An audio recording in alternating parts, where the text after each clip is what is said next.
Football League. The Broncos' other appearance on Monday Night Football was against Washington earlier this season at RFK.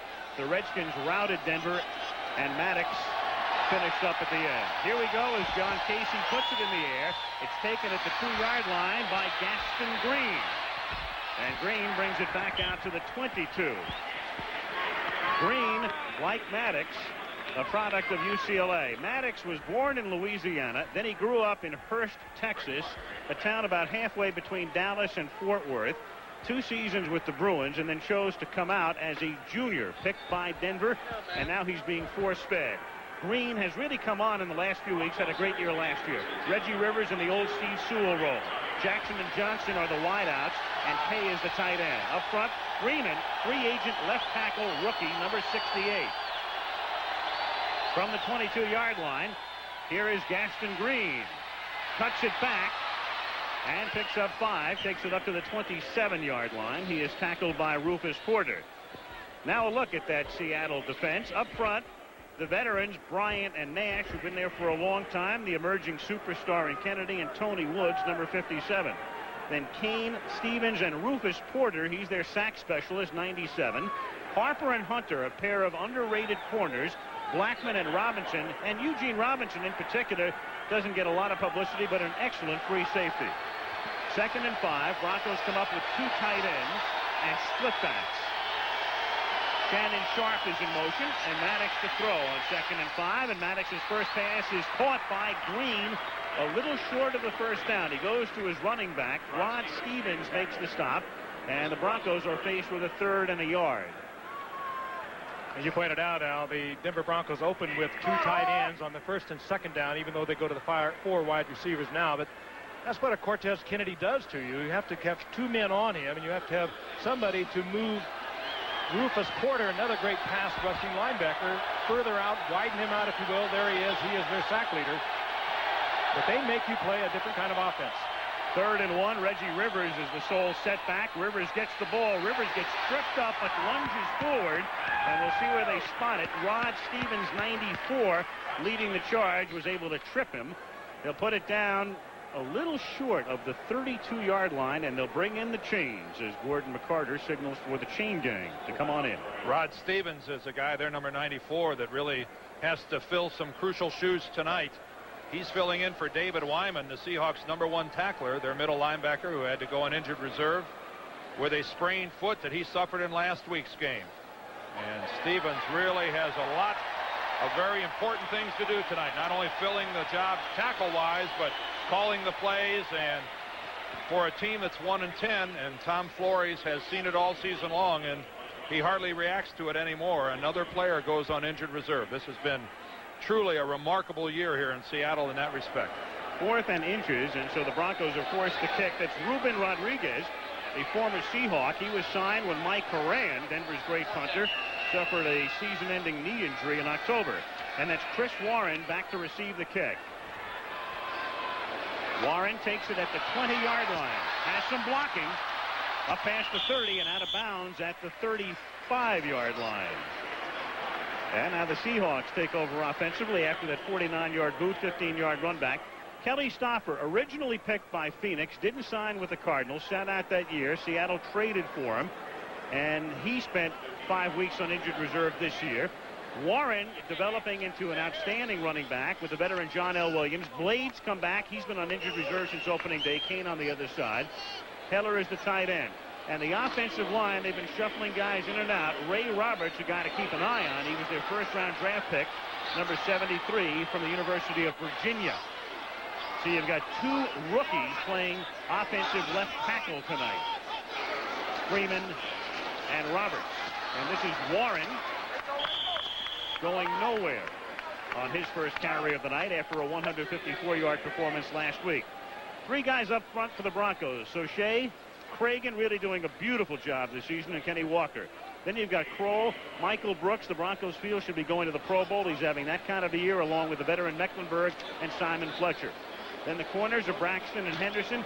Dennis Smith in his 12th season playing as well as ever. Steve Atwater's been a little ding this year, and they want him to step it up to the next level. 2nd and 9 at the 35-yard line.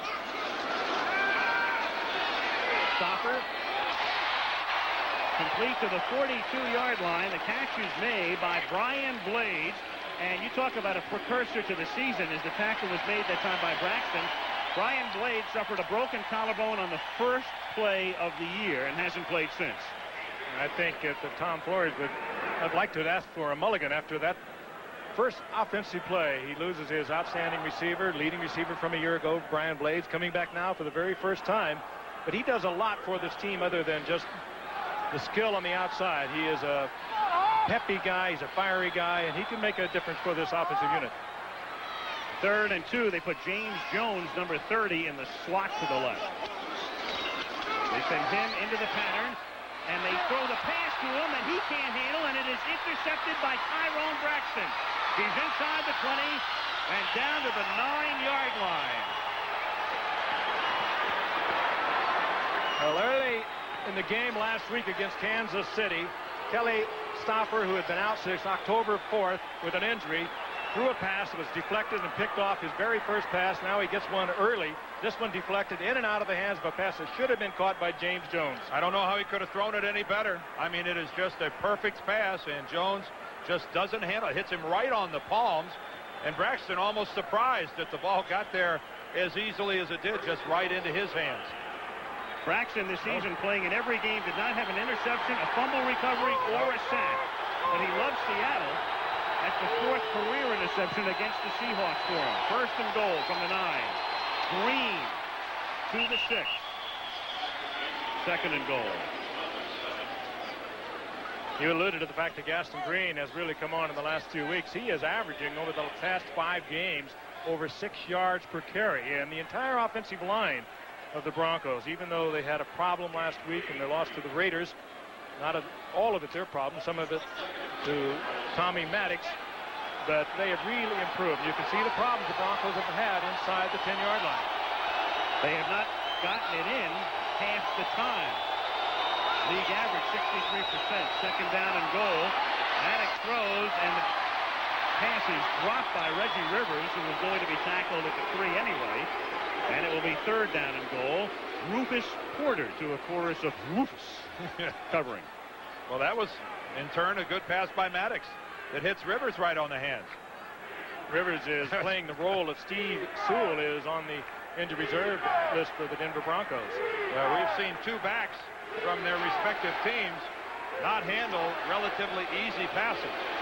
Rivers that time, Jones for Seattle that created the turnover. Big 3rd down here for Denver.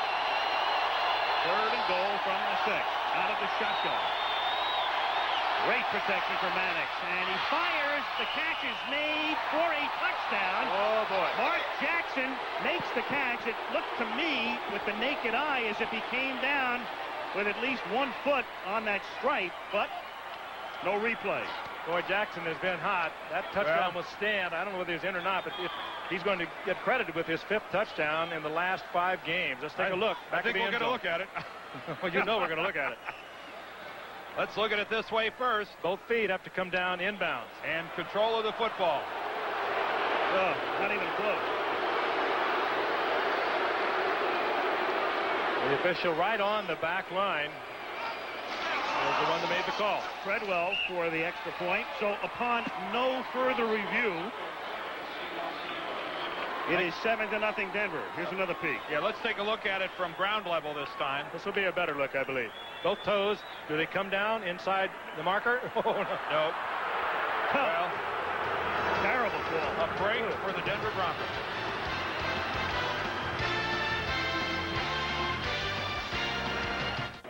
Will boot it for the Broncos. Only 9 returns on 44 kickoffs. That's remarkable. He's going on some kind of record pace. 80% of his kickoffs have resulted in touchdowns. Warren and Reuben Mays are back feet, and that is exactly why they signed Dalwiso. That one almost had the distance to go through the upright. Well, they'll be talking about this one for a while. Mark Jackson, watch his feet. He's in the air. He's off the ground when he gains possession of the football. When he comes back down, the right is clearly 3 feet out of bounds. Well, the left looks like it's out of bounds. The right is out of bounds, and he doesn't have control of it. Outside of that, it's a great call. See, where does he gain possession of the ball? Not until there, and he's up, and I mean that is as off the mark as any call we have seen all year. And that'll have the folks who like instant replay clamoring for it. John L. Williams picks up 6, takes it to the 26-yard line. 2nd and 4. Because I would have to call that pretty positive proof that it was not a touchdown. Phil Luckett was the field judge and the guy who made the call on the play. 2nd and 4 at the 26.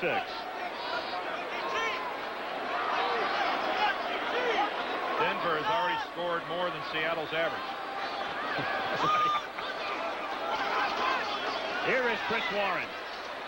Warren's a guy who started the United Methodist Church. Chris Warren. If you haven't seen him, he's a big-time runner. I can assure you of that. Big man, good balance. Well, 154 yards last week for almost an 8-yard per carry average. Against Kansas City, yes. Against Derek Thomas and Neil Smith. That's pretty strong. 3rd down, a long 2 from just outside the 27-yard line. Here comes the blitz. And Stauffer gets sacked at the 18-yard line by Lilo Lang, the corner. And Lilo Lang coming home. He played his college football right up the freeway at the University of Washington, and he gets his first sack ever. And actually, he's accounted for. Lilo Lang not only comes on the blitz, and a lot of times a defensive back coming up the middle comes uncontested. He's actually blocked, beats the block, and still gets the sack. See what the offensive line has done for Seattle. Kelly Stauffer has been sacked once every 8 times he drops back. Rick Tootin with his 76th punt of the season. He's on a pace to kick it 100 times this year. It's taken by Arthur Marshall at the 37, and he gets back to the 38-yard line where Trey Junkin makes the tackle. And the Broncos will start from that spot with 8:44 to go in the opening quarter. 7-0 Denver.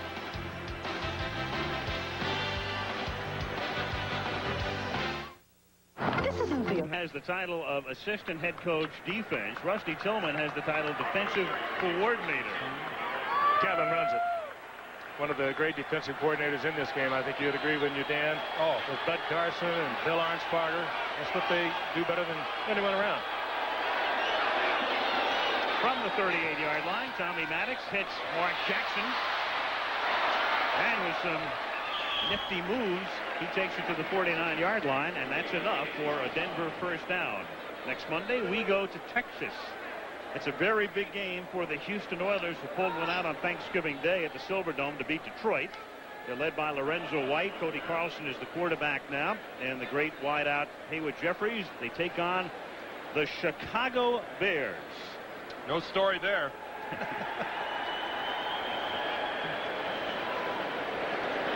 Meanwhile, Tommy Maddox on that touchdown pass, or reasonable facsimile thereof, became the youngest quarterback in the National Football League since Allie Sherman to throw a touchdown pass. My old coach, I think he lied about his age a little bit.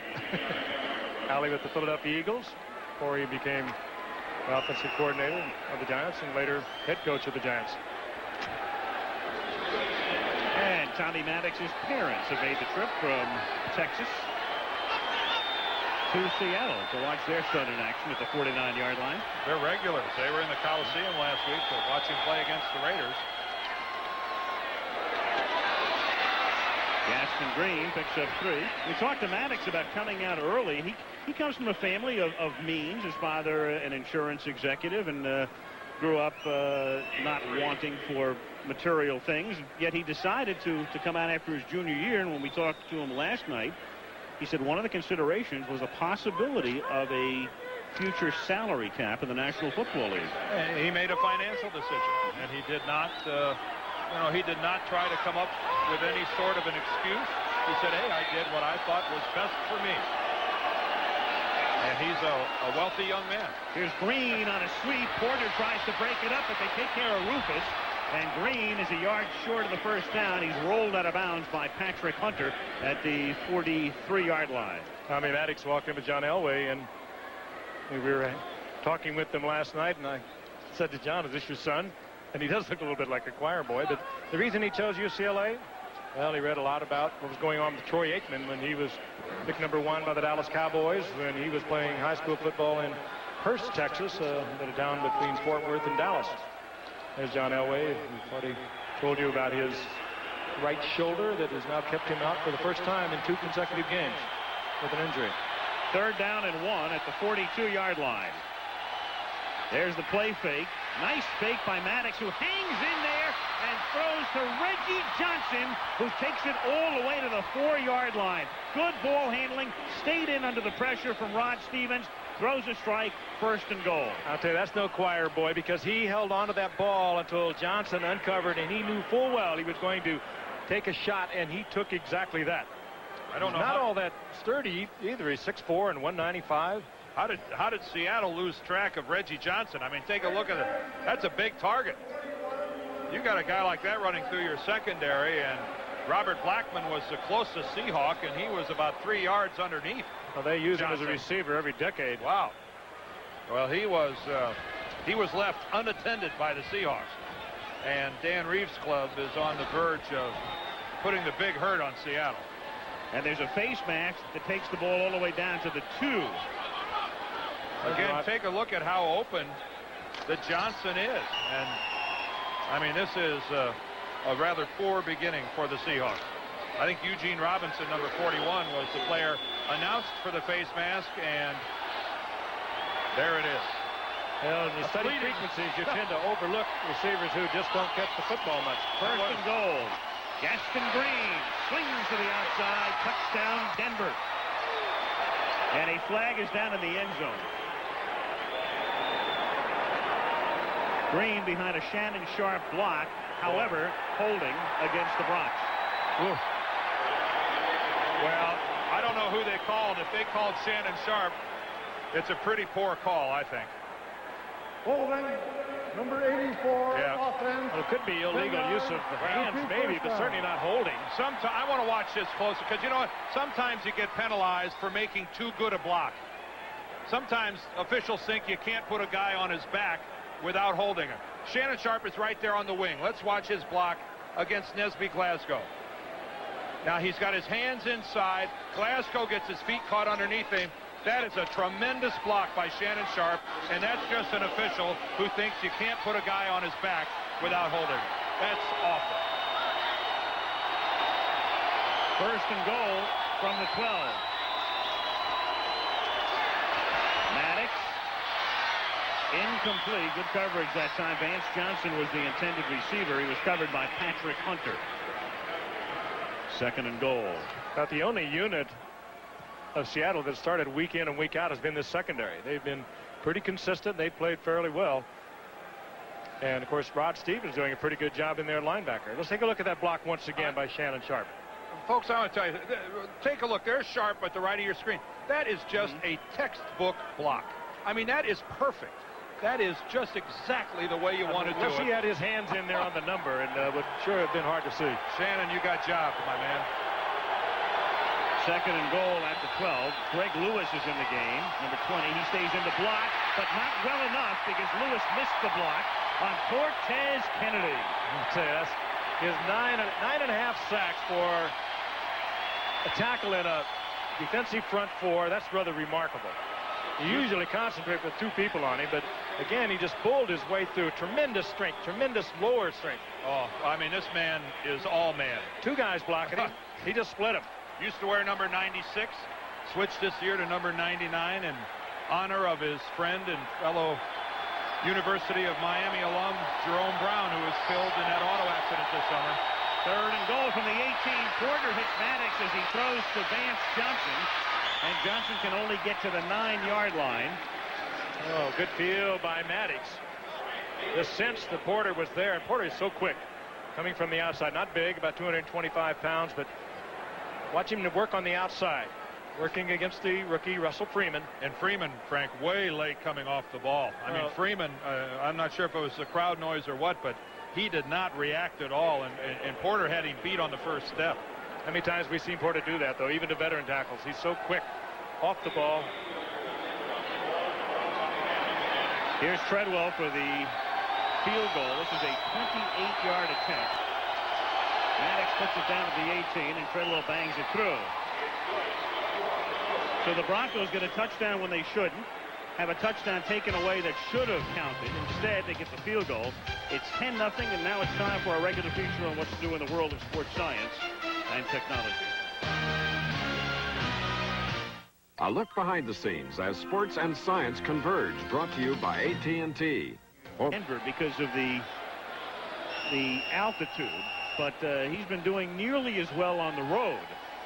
80% of his kicks resulting in touchbacks. So sing his praises, and he sends a ground ball down to the 10-yard line, where Chris Warren has trouble coming up with the ball, and he brings it back to the 20, and there's a flag down. You know, to kick it as far as Brad does, you have got to hit it absolutely perfect, and you're going to get a kick like that every now and then. You miss by a fraction of an inch, and you're going to get that kind of a kick.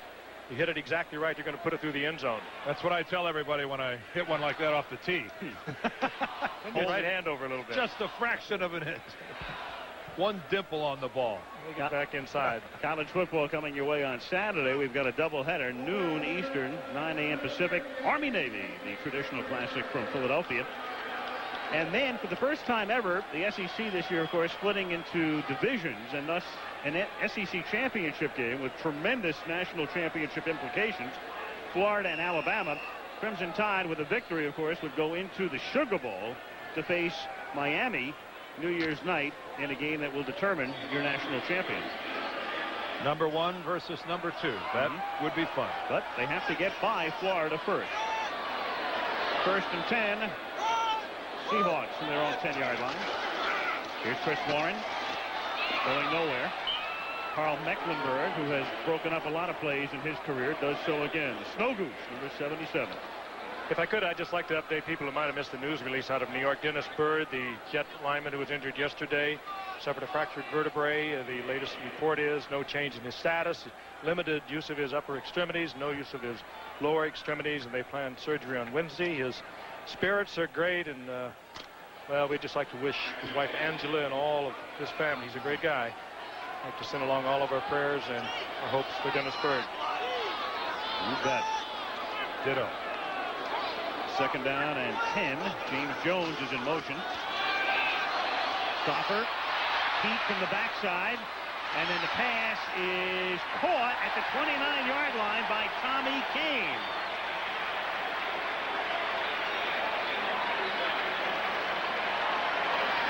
Kane right on the boundary, but they say he came down in bounds with possession. Well, this is going to be close also, but this is the first game where Kane and Brian Blades have played together this year, the two starting wideouts. Let's take a look. Again, both feet in bounds. Henderson providing the coverage. Had to get both of them down. Was he pushed out? We could say that he was pushed out and unable to get the other foot down, and that is the ruling. Good one. 1st and 10 at the 29-yard line. That's Jones in motion again. Chris Warren to the right side. Finds some room in the middle, but that closes in a hurry as he picks up a couple. To the 31, Michael Brooks, 56, in on the tackle. Well, the one thing that the Seahawks have done with some regularity this year is run the football, and they are having precious little success against Denver here in the early part of this ballgame. Warren has nearly a 5-yard per carry average, 4.7 coming into tonight, and they are finding absolutely nothing along the Denver front wall. A lot of those yards, Dan, have been picked up, and the Seahawks were trailing, and teams were playing them for the pass. Larry Kennan there, the offensive coordinator, knows one thing. Kelly Stoffer needs a running game. At this stage of his career, he will not win the game throwing. 2nd and 8, and the catch is made by John L. Williams, 4 yards shy of the first down. Williams figured to be their feature running back when the season began, but he's been hampered by a bad foot most of the season, and thus has been reduced to a blocking back and also a guy they throw to quite a bit. But Warren has been their main man on the ground. And Williams, their leading receiver, and that'll tell you a lot about their wideouts. And David Daniels, who filled in for Brian Blades, had 5 receptions coming into tonight. Tommy Kane, sore foot, only had 11. So they've had a hard time getting time to let their quarterback deliver the football. 3rd and 4, Denver up 10-0. 3 minutes to go, opening quarter.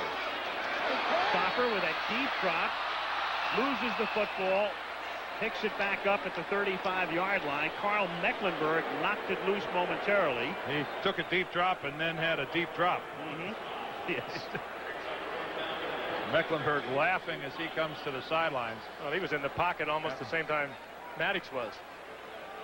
Working Pressure against from the inside. number one draft choice there, Ray Roberts. And I mean, that is just the type of play that's really indicative of what's been happening to Seattle offensively.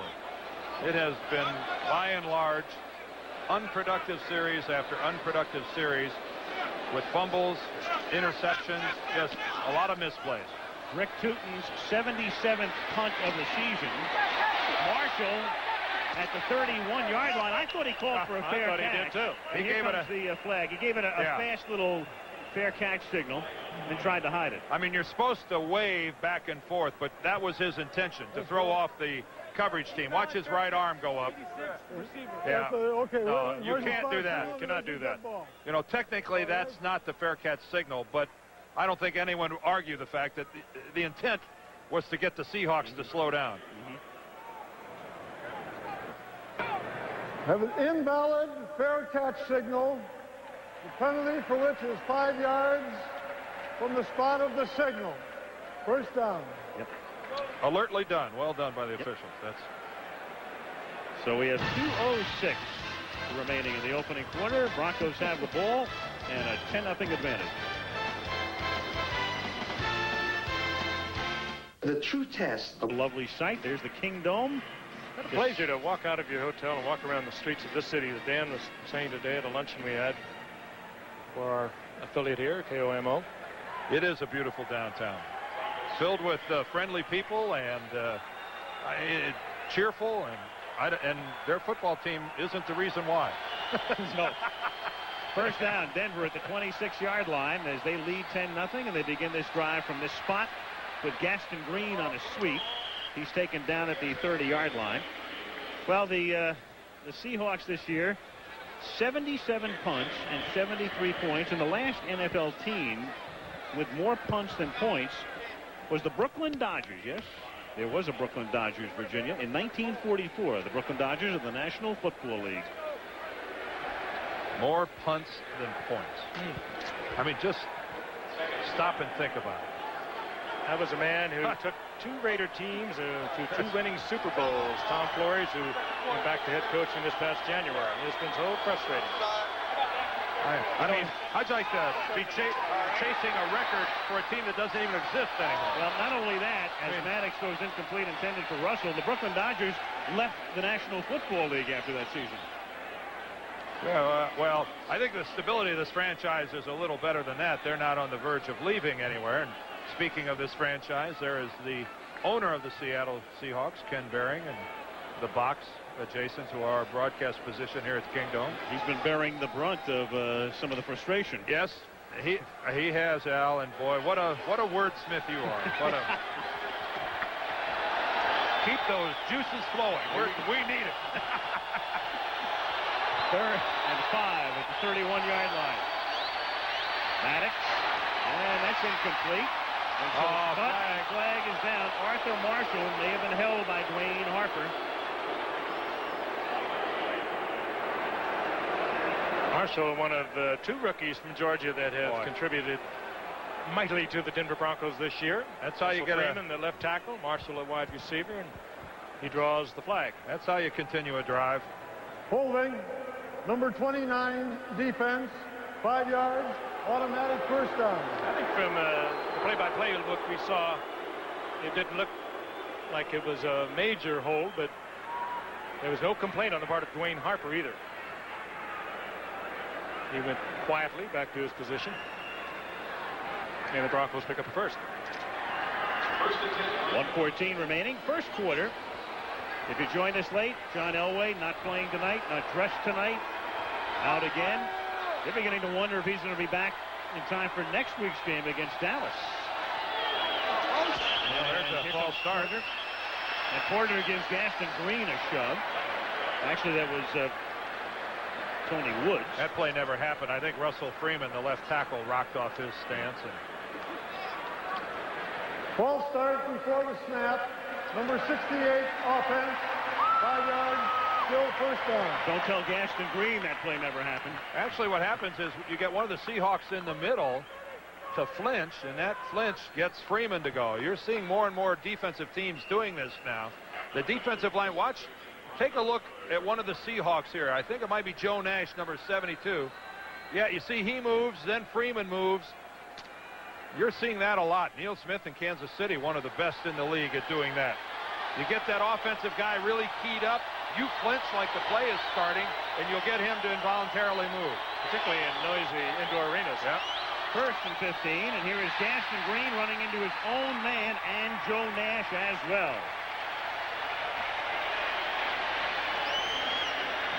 That's just ugly.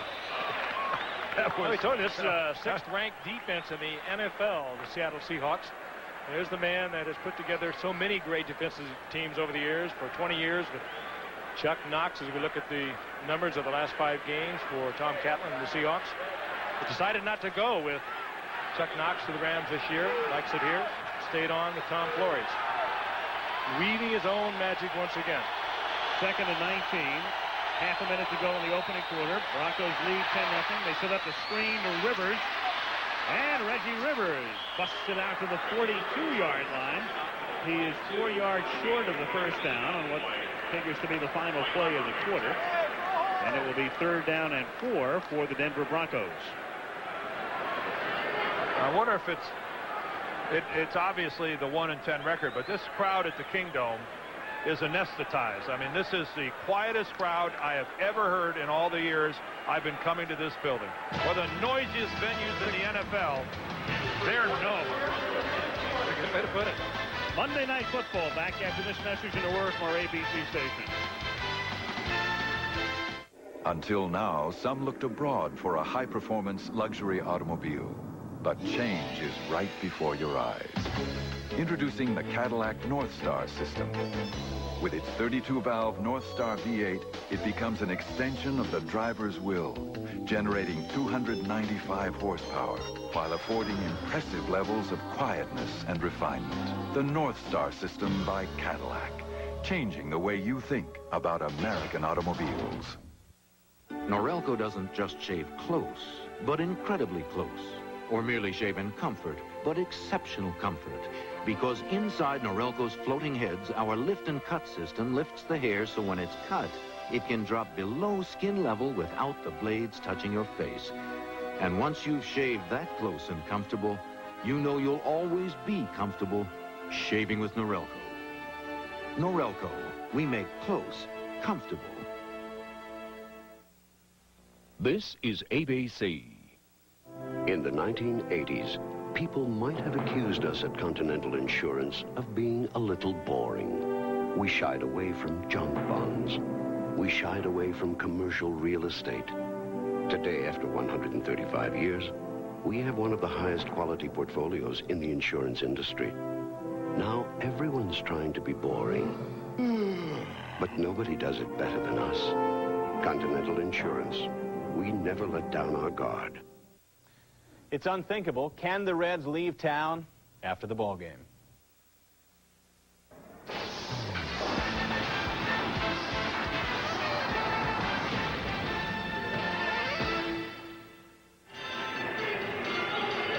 Seattle, Washington, all decked out for the holiday season. That's the Space Needle, erected in the mid-60s to symbolize the World's Fair, which was held in Seattle. Beautiful sight, beautiful shot. We start the second quarter. Al Michaels, Frank Gifford, Dan Deerdorf. Kingdome, Seattle, 10-0 Denver. 3rd down and 3 for the Broncos, and Maddox going deep, and the catch is made at the 22-yard line by Vance Johnson. Great catch. The Vance. That's only the 16th reception for Vance, who was on IR at the beginning of the season. What a beautifully timed pass, though, and get an idea of how much confidence Dan Reeves has in his young quarterback. 3rd down and 4, and he lets him go on the fly. Working against Brian Davis, one-on-one. Maddox reads the right receiver, hangs it up, and a great catch by Vance Johnson. Well, it was a good adjustment by both Johnson and Maddox. The blitz was on by the Seahawks. Both of them read simultaneously that they had man coverage. Whatever route Johnson was running goes to the fly. Well executed by both those guys. 36-yard pickup on 1st down. Maddox has it picked off at the 19. This is Robert Blackman. Blackman turns inside Maddox. Great moves inside the 30. Great block. Oh, what a block. Inside the 20. Finally tackled at the 14-yard line. That was Dwayne Harper that made that block. What a block by Dwayne Harper. And finally, this crowd comes to life. We've got a Denver Bronco down on the field. Derek Russell is the Bronco who is down. He was leveled by Harper as Blackman cut back across the field. We also had a flag down. It was picked up near the end of the play. Blackman timed that interception out beautifully. It was all hands, too. I mean, it was, well, Blackman looked like he started to run out of gas. Okay, take a look at this. The intended receiver is Rivers. Thrown behind him a little bit. Here's where it starts. Maddox forces him to cut back to the middle of the field. But here comes the block. Watch the right of your screen. He is going to be caught, and that block by Harper on Russell. Hurts Russell. Watch Russell there on the left. I mean, it is a textbook hit by Dwayne Harper. He hit him high. He hit him in the front. And Derek Russell does not see it coming. He's intent on making the tackle. Just about to make the tackle. When the contact is made, the hand going over. In all probability, he was going to try to strip the ball from Blackman. And now Russell is getting up on his feet. And I think the shot, more than anything, the damage was done when he hit the carpet. In regular speed, that, of course, sometimes looks as if it's a penalty, which is why a flag did come out, and the official picked it back up. It was a legitimate block. And Tommy Maddox throwing the ball a little behind Rivers, and just enough for Blackman to step in and make the superb interception. And guys, this is as close as Seattle has come all year long to scoring defensively. Again, another look at that block. The Seattle Seahawks have scored no defensive points the entire year as well as they have played. That's just about as close as they've come. 69-yard run back. So Seattle tries to get back in it, down 10-0. First down from the 14-yard line. And here is Warren on a sweep. And he's forced out of bounds after a very minimal gain. Michael Brooks will get credit for the tackle. Now, they have struggled so much down here trying to get it in the end zone. The man they have back tonight, though, Brian Blades, has worked well in the past. Their leading receiver inside the 20. The strong receiver working from the flank. And here comes the big man, Chris Warren. We talked about his size, 225, 230-pounder. Very effective a week ago, but late in the game against Kansas City when Kansas City had a big lead. He was getting better blocking a week ago than he is tonight. There's nothing there. Hawks with two backs, one tight end, and only one outside wide receiver. 2nd and 9. John L. Williams makes the catch. He takes it to the 9-yard line, and it's going to be 3rd down and 5. Again, it's Michael Brooks, 56, in on the hit.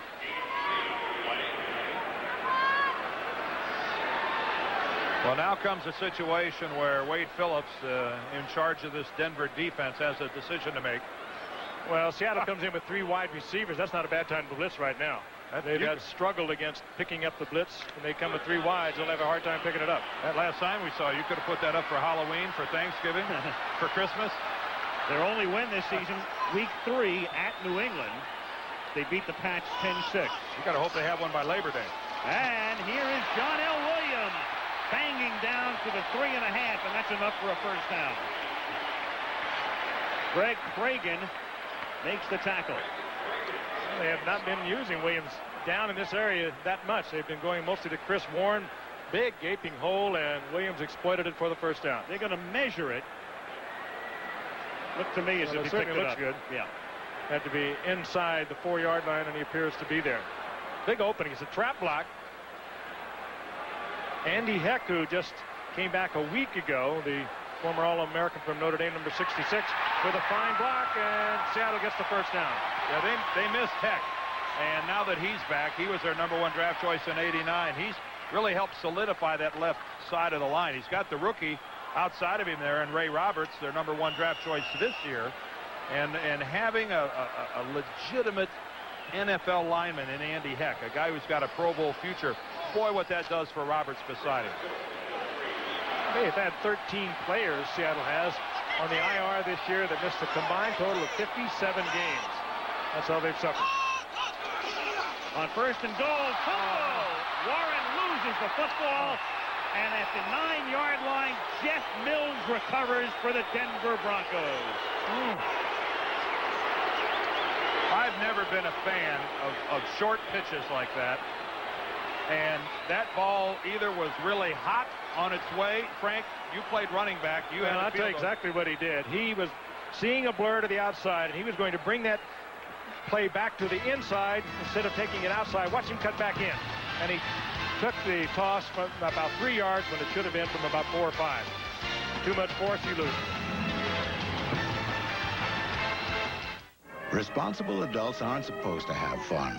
Wake up. We can do whatever we want. Out of sync on that last play. Warren deep. Looks like he expected a handoff, not a toss.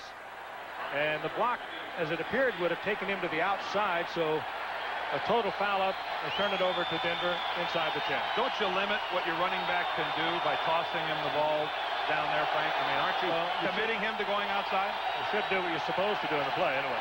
First down from the 9-yard line, and they give it to the upback, and that's Reggie Johnson, the tight end, lining up as a fullback, and he picks up 7. ABC's Monday Night Football is being brought to you by Ford and your Ford dealer. Have you driven a Ford lately? And by Bud Dry. For a beer that's refreshingly different, try Bud Dry. Hey, Reggie Johnson, tight end, like you said, Al, lined up at the fullback position. A pretty powerful run. I mean, this is a 260-pound guy that we've seen downfield catching passes. Now taking the ball from the fullback position and banging it up there. Now he's on the wing. It's the first time he's carried the ball this season. Little versatility award. 2nd and 2, and this is Greg Lewis, tackled by Porter. But Lewis able to slam forward and may have picked up the first down, and the crowd is saluting Rufus Porter. If you don't widen him out, he'll do this to you on the passing game and also the running game. He's unbelievable from the backside of the play. You saw it there. Ordinarily, you put a tight end in front of him, force him one man wider, and he can't do that to you. Well, that time he came outside with only 2 men outside of the center. Look at the speed. Right down the line of scrimmage, bang. Frank, either, as you said, you got to account for him if you're running away from him, or with a guy who's only 227 pounds and 6'1", you know, your other alternative is to go right at him. You know, put 2 tight ends over there and go right at him. You cannot run away from Rufus Porter and not have somebody accountable for stopping him. 3rd and 1, Sharp in motion, and they give it to Sharp on an end around, and that doesn't fool anybody. Datu Tuatagaloa makes the tackle, so on 3rd and short, a little trickery, man in motion, and swing them back, and the Seahawks are equal to it. Tuatagaloa coming straight upfield, the former Cincinnati Bengal, and he saw Shannon Sharp coming all the way. And Porter comes off gingerly.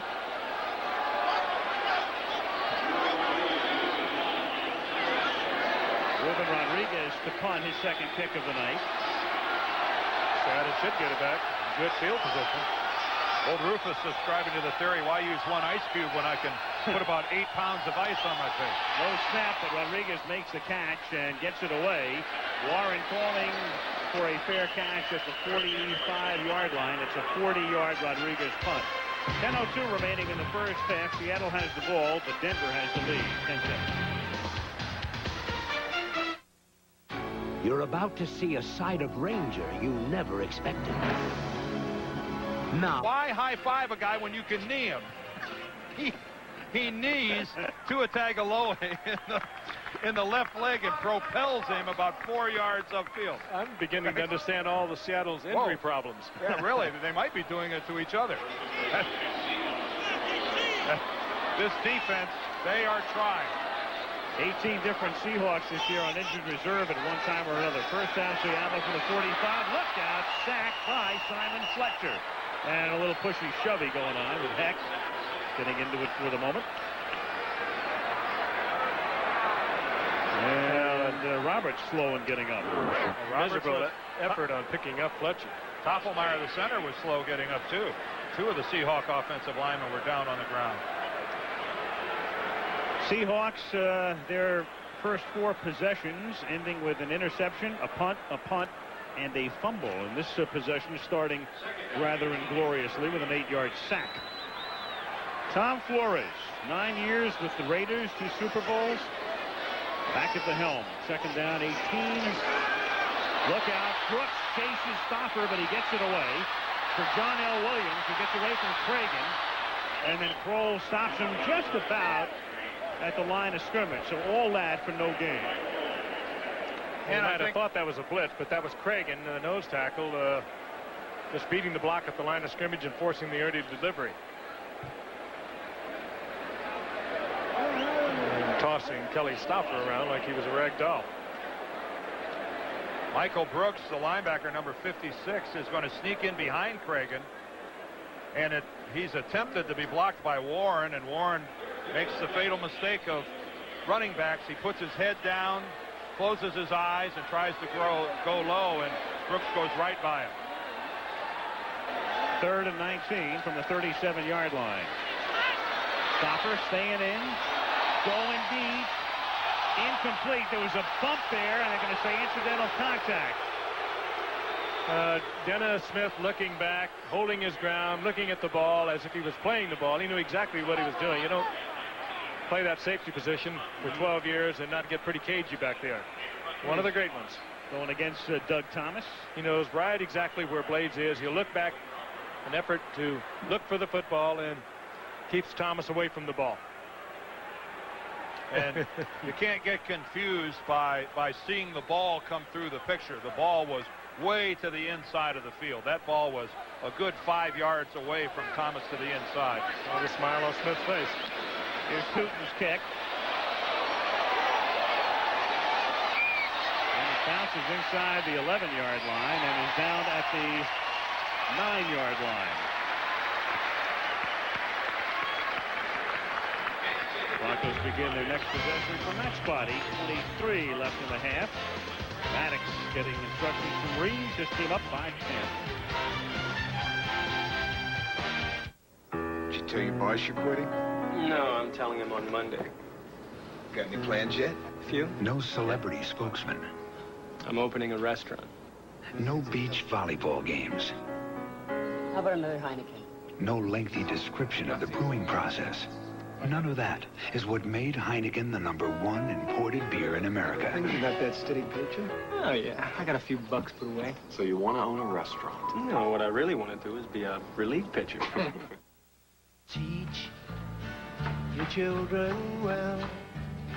Hey, buddy. You gonna do it alone this time? It slowly go by. Don't you ever ask them When the time comes for a man to choose his own brand of underwear, more men choose Fruit of the Loom than any other brand. The reason is simple. Comfort. Because that's what real men want. Fruit of the Loom. Clothes for the best of your life. As times changed, so did the Ford full-size pickup. But it was always tough as nails, and boy, could it tow a boat. Today, it's still tough. But now it has more power, more style, more comfort. And boy, can it tow a boat. Times change, trucks change. But Ford Tough never does. Wednesday, Tim runs the household. The whole time that I'm working, I worry about what's going on at the house, and when I'm at the house, I worry about work. I just wish there were 2 of me. Try sleep in the middle? Home Improvement, Wednesday. Well, boys, in this business, people are always looking over your shoulder. And this Big Brother's watching. Certainly our best side. Yes. Ho, ho, ho. Yes, I don't know that your stocking is that big. The Denver Broncos in their own 10. Maddox to Green. Goes nowhere. Cortez Kennedy with the tackle. And again, if you're joining us late, John Elway injured 2 weeks ago. Didn't play last week. Didn't suit tonight. And I mentioned before, the Broncos with a little bit of concern, and there is John and Civvies on the sideline, that John will be ready by next Sunday against Dallas. Well, it was, you know, John was hopeful that he'd be able to play tonight.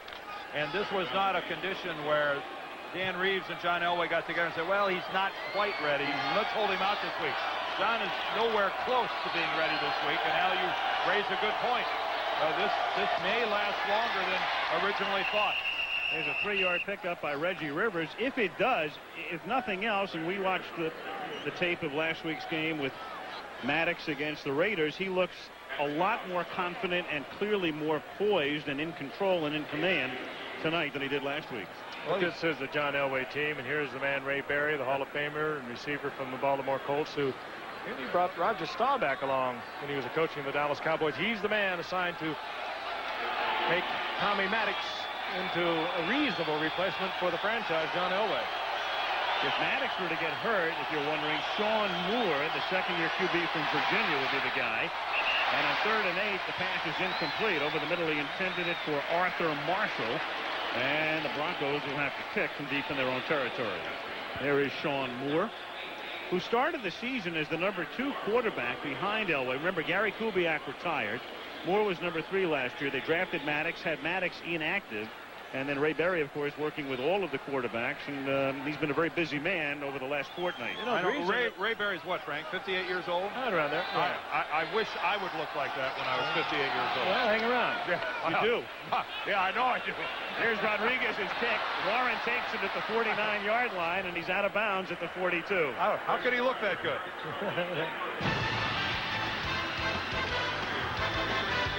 6:53 remaining. First half. Introducing Ford. Seattle again. That's a tough schedule. They got to win them all. But you're right in one respect. One of the fine stories in the NFL are the Chargers. I mean, what, an 0-4 start, and now they've climbed back to be 7-5. And this is not just idle talk about them being a playoff team. Their schedule, Al, is not all that tough. Especially after last night, if there were some doubters to rout the Raiders as they did. The tremendous defense. Next week they go to Phoenix. And again, they're the beneficiary of that last place schedule. Yeah, we mentioned Bill Arnsparger, who is the defensive coordinator back in the game once again with San Diego. He's done a fantastic job down there. And we talked about the Bud Carsons, and we're looking at one here tonight, too. A great defensive coordinator, Tom Catlin. 2nd down and 8 from the 40-yard line. Sideline. Williams. He gets back to the line of scrimmage.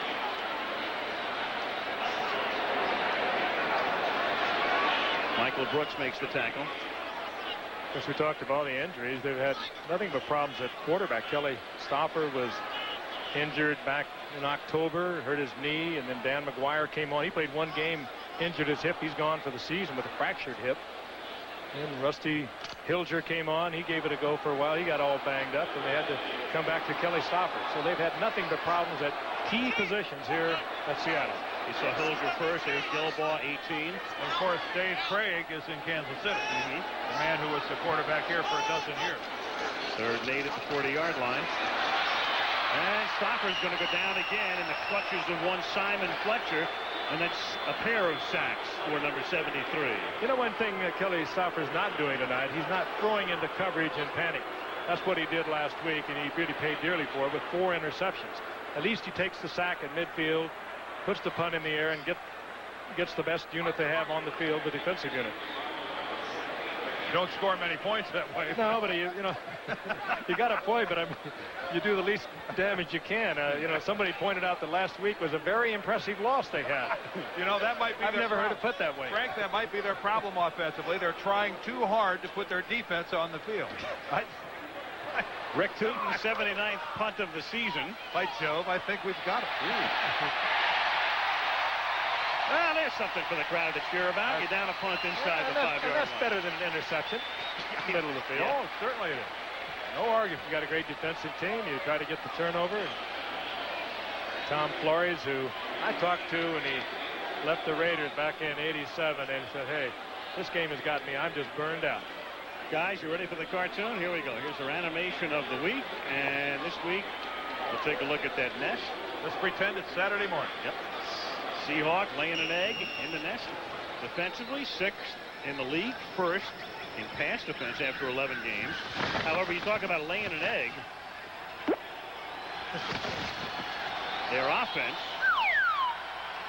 right out of the nest. 13 fumbles lost, 16 interceptions, 73 points this season coming into this game. And forward progress will avert the safety. Reggie Rivers is wrapped up by Cortez Kennedy, but he got it out to the 3-yard line. This is perfect play by a defensive tackle. Shed the blocker, give no ground, work upfield, and wrap up the ball carrier. Does he not remind you of another 99? Well, he's bigger than Jerome Brown, and that's who you're referring to, Frank. And again, I touched on it earlier. That's why he's... Watch this from above. There's Kennedy, the second in from the left. He sheds the block right off the bat of Davidson and gives no ground in doing so. Oh. Oh. Second and 10 at the 3.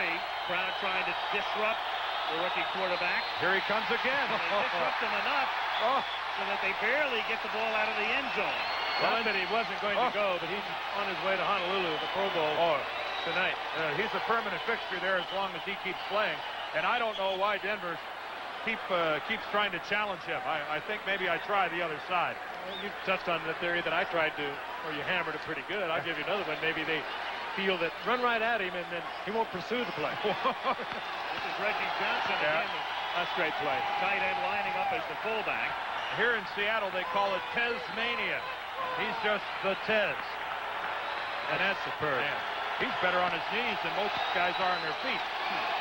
It's a big play for the Broncos to move that ball out at least a few yards so their punter will be able to come on and kick from a spread formation. 3rd and 11. Maddox started up there in the gun. Now he has to come in under center. Crowd is alive. Oh, boy. He takes the timeout. Here we go. Tommy, I'm sure they'll quiet down for you next time. But again, the offensive line will not be able to hear a thing when they come back on the field. Now, the Broncos have worked this past week where their offensive line holds hands. We saw that last week with the Washington Redskins for the first time, I think. There it is, right there. And when they can't hear the count, they just squeeze at the snap of the ball. The guard will squeeze the tackle's hand, and they know the ball's going to be snapped. In theory, it works. It doesn't look all that good for this game. I don't know how they feel the squeeze through all those pads. Hand-holding is becoming in vogue in the National Football League. You know what? When you go back, the Broncos were the first team to hold hands in the huddle, and John Ralston coached them in the early 70s. You're right. And then they began holding hands defensively when they had the orange crush. And Al, only someone as astute as yourself would realize that this is not a new trend. This has been around for decades, really. They need to work out the shot of that goalpost for their punter. And the anesthetic has worn off the crowd. 3rd down and 11 from the 2. Looking for room. Rivers. There's no signal yet. No, they're not going to give it to him. Oh, boy. I think the ball came down, but did his knee come down in the end zone before the ball did? Well, I thought that was a safety. Remember, only the nose of the ball has to be out past the goal line. It's the front part of the ball. And they said he got it out past the goal line. In fact, he got the back of the ball, according to that spot, past the goal line. Mike Sinclair is the last Seahawk to have a hold of the ball carrier. Nesby Glasgow comes in late. This ought to give us a pretty good vantage point down the line. What I talked about, Ruben Rodriguez now has to kick from a tight formation. He will not get the coverage downfield, so the Seahawks should get great field position. They even could get a big return out of it. And he gets it away. Well, that's a great kick under the circumstances. Well, look, there's no coverage downfield. 48-yard kick. And he's out of bounds is Warren at the 35-yard line with 2 minutes and 21 seconds remaining in the first half. Take another look now and see how close it was. Again, only the front part of the ball has to come out past the goal line. Rivers gives ground to try to make ground. That's a good call. He made a couple inches. Headlinesman right up the line of scrimmage. He didn't hesitate. Now Mike Sinclair, number 70, is going to make the tackle. Let's watch his left hand, and it rakes across the face mask of Rivers. Whether he grabbed it or not was difficult to see. It was certainly on it. Cortez Kennedy is making shambles in the middle of that line. Seahawks with another opportunity. They've had several to get back in the game. They still trail 10-6. They've been self-destructing on offense, and here they begin with no gain Wyman Henderson comes up to make the stop on Chris Warren. Well, Chris Warren is getting no blocking, but he's awful. He's also going down on the first tackle relatively easily, Frank. I mean, well, he's a cutback runner, and he 2 or 3 times now he's cut back and been tripped up. Last week against Kansas City, he was very effective, but I pointed out Kansas City had a big lead when he put up a lot of those numbers. 2-minute warning.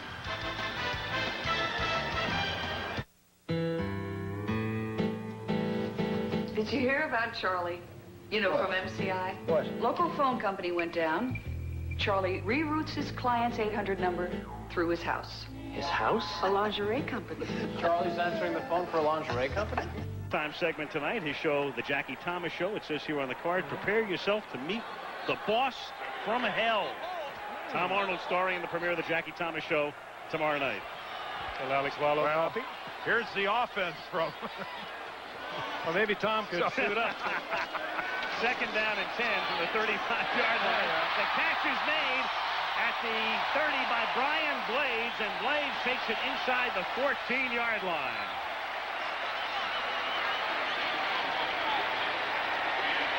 They mentioned Blades, first time back since the beginning of the season, leading receiver from a year ago, over 70 receptions, and a good move working against Tyrone Braxton. Kind of pushed him off like a little bit like a basketball move. Broke it to the inside and inside the 15. You could say he pushed off. That, you know, Braxton forced him to do it. Good physical play by Blades. 2 catches tonight for Bryant. First down from the 15. They split Warren to the left. John L. Williams is the sole running back. He takes it to the 13. The clock ticks down to 1:11. And the Seahawks spend the first of their 3 timeouts at this spot. Tom Flores, he wanted so desperately to change the offense here. He wanted to stretch the field. He wanted to go upfield. The type of offense he was so familiar with as a player and a successful coach with the Raiders, and everything fell apart really on that opening, and it just went right out the window. No big plays. That's what he wanted desperately to do. Take the ball upfield, and let's take a look at it. Well, there it is, and the NFL rank is the clear indication there. When you are 28th in anything, as they are in 1992, that means you are dead last. And who's the originator of big plays? It's the quarterback. And the Seahawks have #1 draft choices invested in Stauffer and Dan McGuire, who's hurt. Both of them came at the price of #1 and even more. It was a #1 and a #5 for Stauffer. And you know what?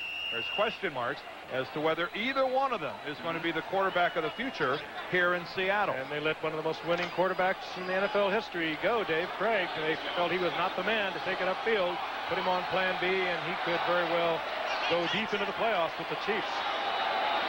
2nd down and 7 from the 12-yard line. 1:10 to go in the half. 10-0 Denver. Play clock ticking all the way down. Stauffer, after 2 pumps, throws it out of the end zone. Tommy Kane in the corner of the end zone. I'll tell you, that showed some style, though, for Kelly Stauffer. Nobody opened up for him. If he did one thing wrong, he got locked up on Tommy Kane, and he took his eyes nowhere but to Tommy Kane. That will attract the coverage. Wade Phillips, the defensive coordinator, son of the longtime NFL coach Bum Phillips.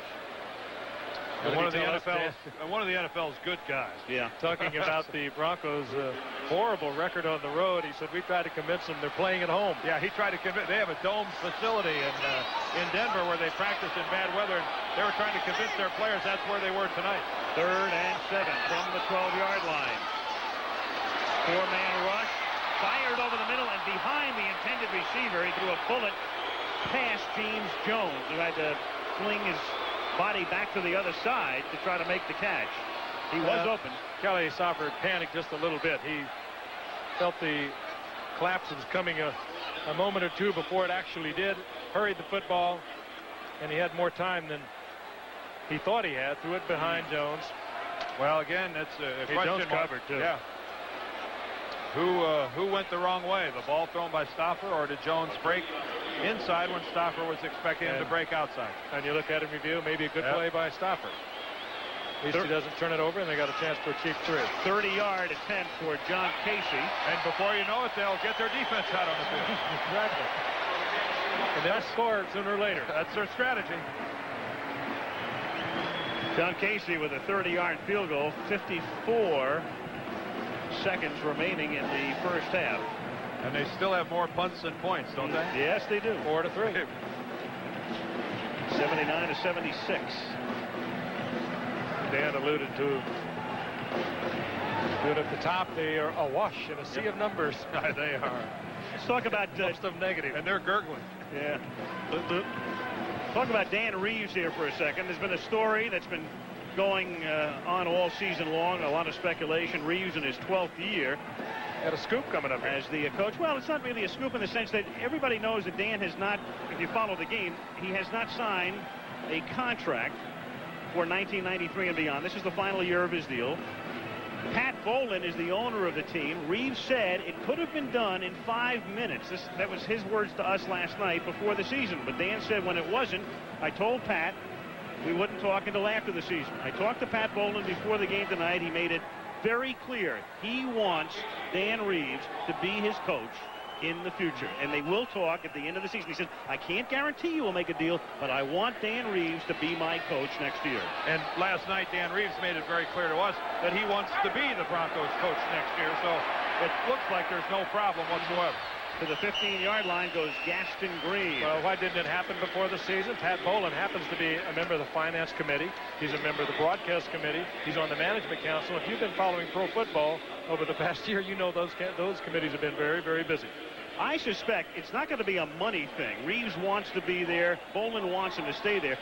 If there is a little bit of a problem, it might be in the area of how much control Dan Reeves gets. And there is the graphic in terms of tenure. Shula's been at Miami forever. Gibbs and Reeves in their 12th years, and Dick in his 11th season. And the one thing you notice is a common denominator on that list, a great deal of success. Maddox to Gaston Green. He takes it up to the 18-yard line. Two of them, too, reflective of having worked under Tom Landry. Both Ditka and Dan Reeves for so many years with the Dallas Cowboys. Ray Berry here now with coaching. There's Pat Bowlen standing there with the red tie. Very busy man in a very complex year for the world of professional football, which could be changing dramatically. Pat's going to get that camera off me.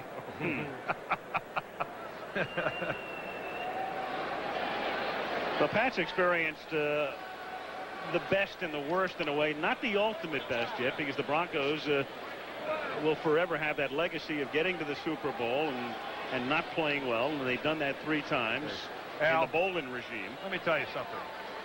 I think I speak for every player in this league who never played in a Super Bowl. I would have given anything for the privilege of losing a Super Bowl. Well, it's clearly better to be second best than... I don't know about 3 times, though. I would have loved to have lost 3 Super Bowls. I mean, the alternative is not to get there at all. I mean... Second down and 7 from the 18-yard line. It's remarkable, don't you think, guys, the way that we savaged the loser of the Super Bowl when 26 teams don't make the trip and they get savaged because they lose. We've said this before. If you finish second in the Olympics and you go home, everybody says, hey, great, you won a silver medal. Get a parade. You finish second in the NFL enough times, you're a big bum.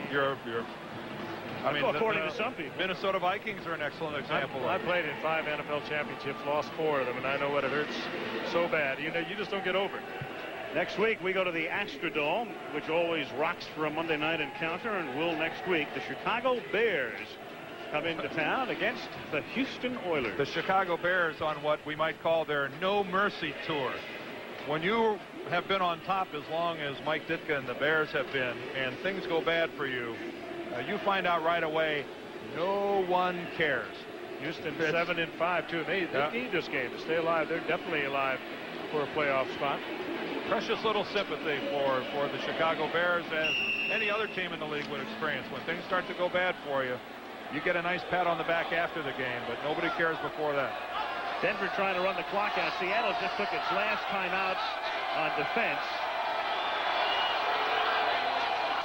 And they'll just keep it on the ground. Seattle can't stop the clock anymore. They take it up to the 29 on a burst through the middle by Reggie Rivers. And they'll be content to go into the locker room, you would suspect, with a 10-point cushion.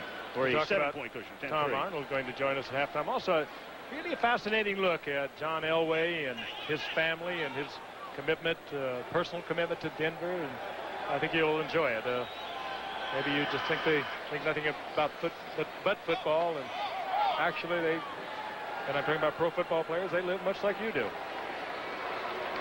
So a good look at John Elway coming up at halftime, and a visit with Tom Arnold. That's the half at the Kingdome. Denver 10, Seattle 3. And we'll return with halftime activities after this message from the National Football League and a word from our ABC station.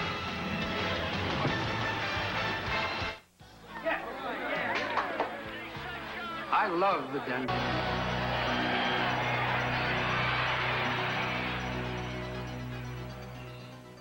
We met when we were at Stanford. Our freshman year at Stanford, she was a swimmer. And first time John saw me, he thought that I looked like a little wet rat. She's not so great. And even though I don't like that to admit it, I had to do most of the chasing before I got her corralled. That's the way he set it up, was that we were having our very last date at Stanford, so I thought I was getting the royal brush off after all these years. We got engaged 3 or 4 days after graduation. He pretty much just said that he was in love with me and wanted me to share his life with him, and asked me honestly if I'd marry him. And then we got married the first off-season after my rookie year, and I've been happily married ever since. What a throw by Elway. This guy will... Elway's marriage with the Broncos has been equally successful. He's been stunning crowds at Mile High Stadium for 10 years. National Football League history. Denver is truly his home now, where he has settled and plans to stay with the most important people in his life, his wife and 4 children. When I get up in the morning, all I do is count my lucky stars and thank God, because I tell you what, I've been given so many just super things that it's hard for me to understand why I've got so many good things. And I look at those kids, and I just want to be the best dad I can possibly be for them and make them my first priority. Sometimes I'll get home about 8 o'clock and I'm trying to get the kids down, and I roll my eyes because I know they're going to be wired for another 2 hours because Daddy came home. So it's wonderful, and he's very patient with them, and when he's around, he really shares the responsibility of parenting. Knowing that retirement is just a few years down the road, John has recently added another dimension to his life. One of the main reasons I'm in the car business is because when I do finish my football career, I want to hit the ground running. I want to get in and learn the business and learn something other than football, something that's challenging and something that's new. The best part of my life is my wife and those kids, and the smiles that they bring to my face, and I can come home after a game and you know, we can get blown out and really play poorly or something like that, and I can look at them and see the honesty that they have, and just the purity that they have is just something that I enjoy being around. And so no matter what's going on, I can always look at them, and it'll change my perspective on the rest of the world.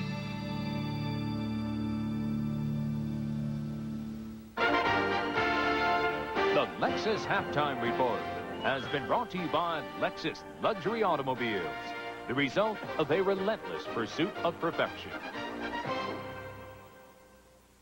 And Brad Dalwiso with a very inartistic kick, but it's another touchback. I think more often than not you'll see a kickoff like that that's not handled. Yep. I mean, they're ugly, but they're extremely effective.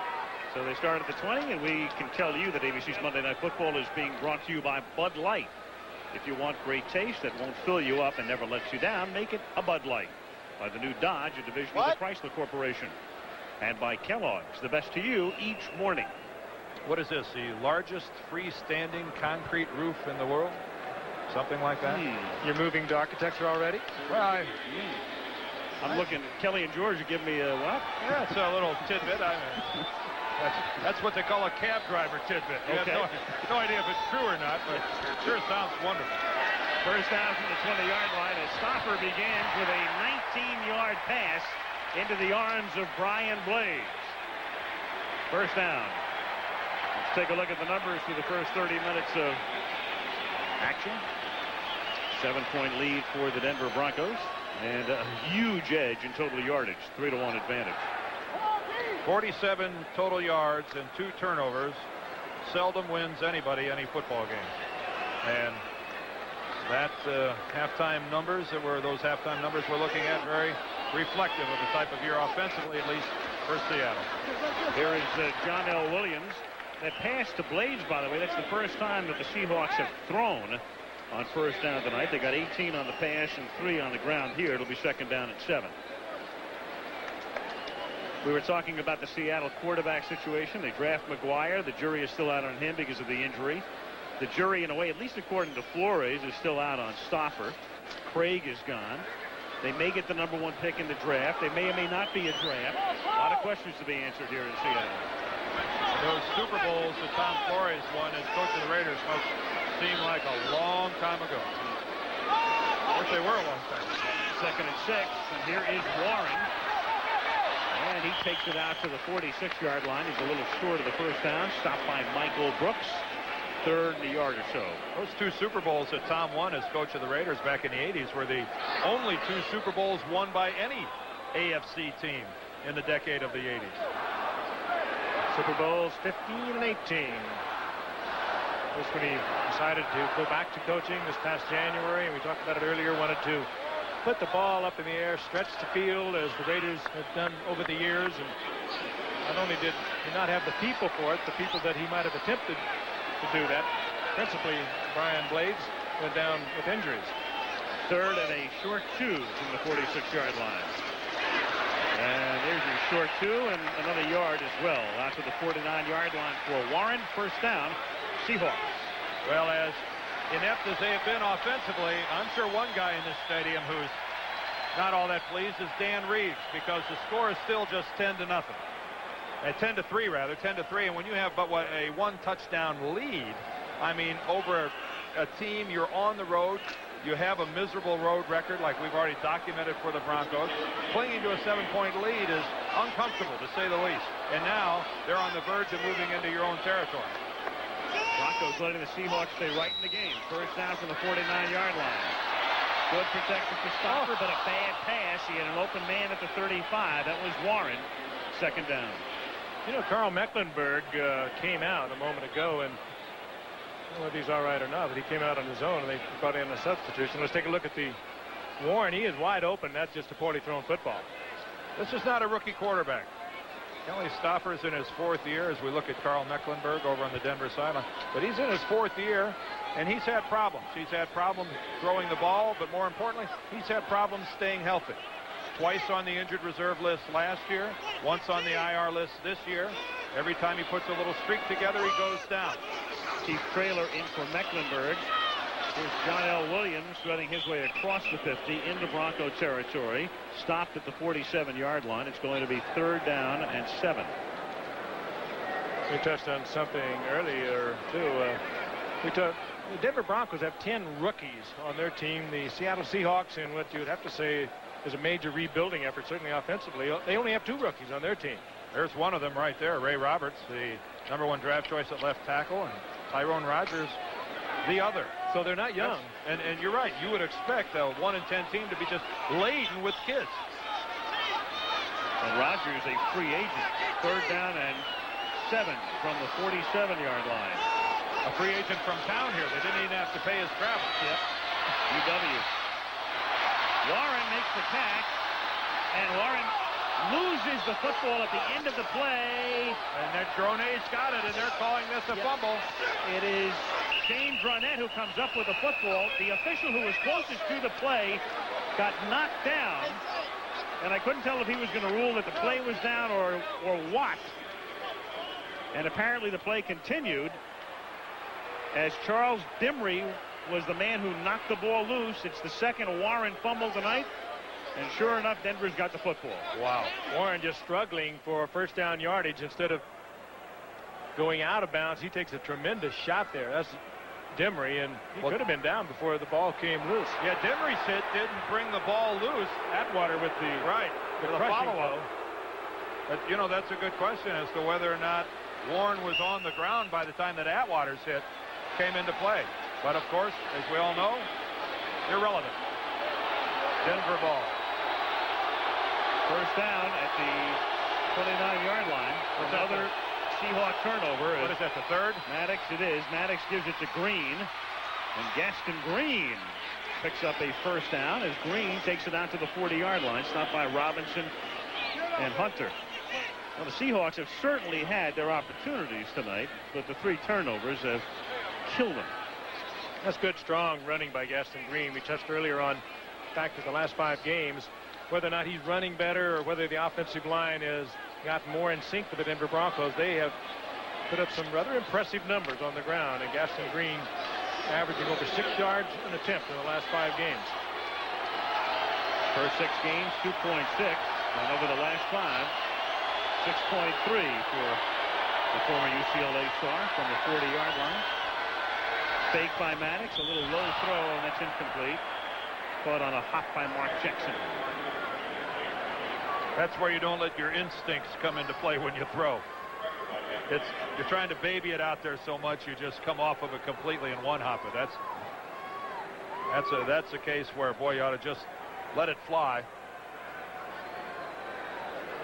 A talented kid. We asked Dan Reeves to describe Tommy Maddox's arm strength. He said, well, let's put it this way.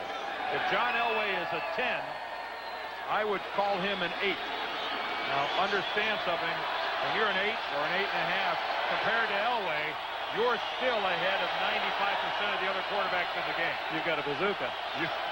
Second down and 10. And down he goes. He tried to step up at number 77, Jeff Bryant, who's been around a long time. 11 years, gets the sack. That's what he does not bring to the game that John Elway does, however. The sense, the feel in the pocket, when to get out, or when to move out of it. But few quarterbacks do. And in all honesty, he's probably there tonight because he is a good ball holder. Back when they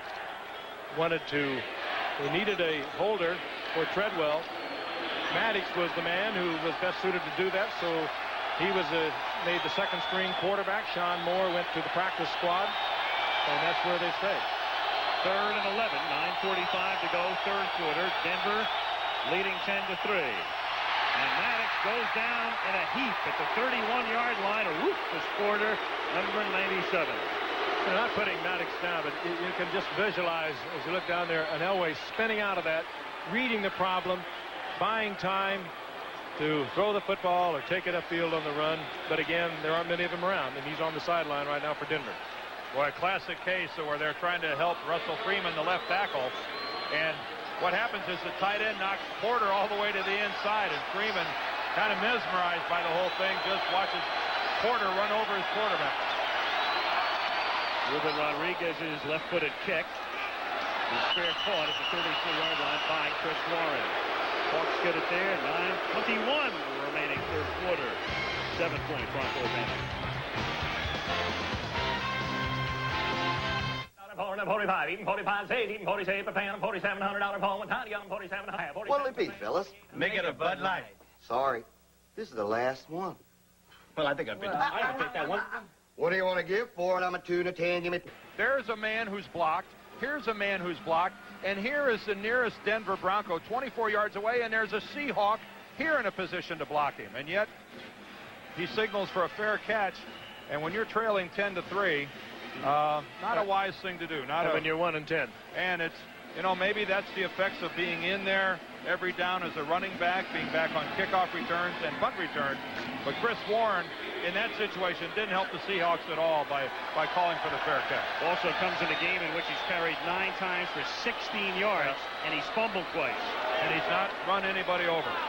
That's off the game last week, as we mentioned, 154 yards against the Kansas City Chiefs. Stopper's got to take a timeout here. And after a 2-minute stoppage of play, they have to take a timeout 5 seconds after returning. That's sad.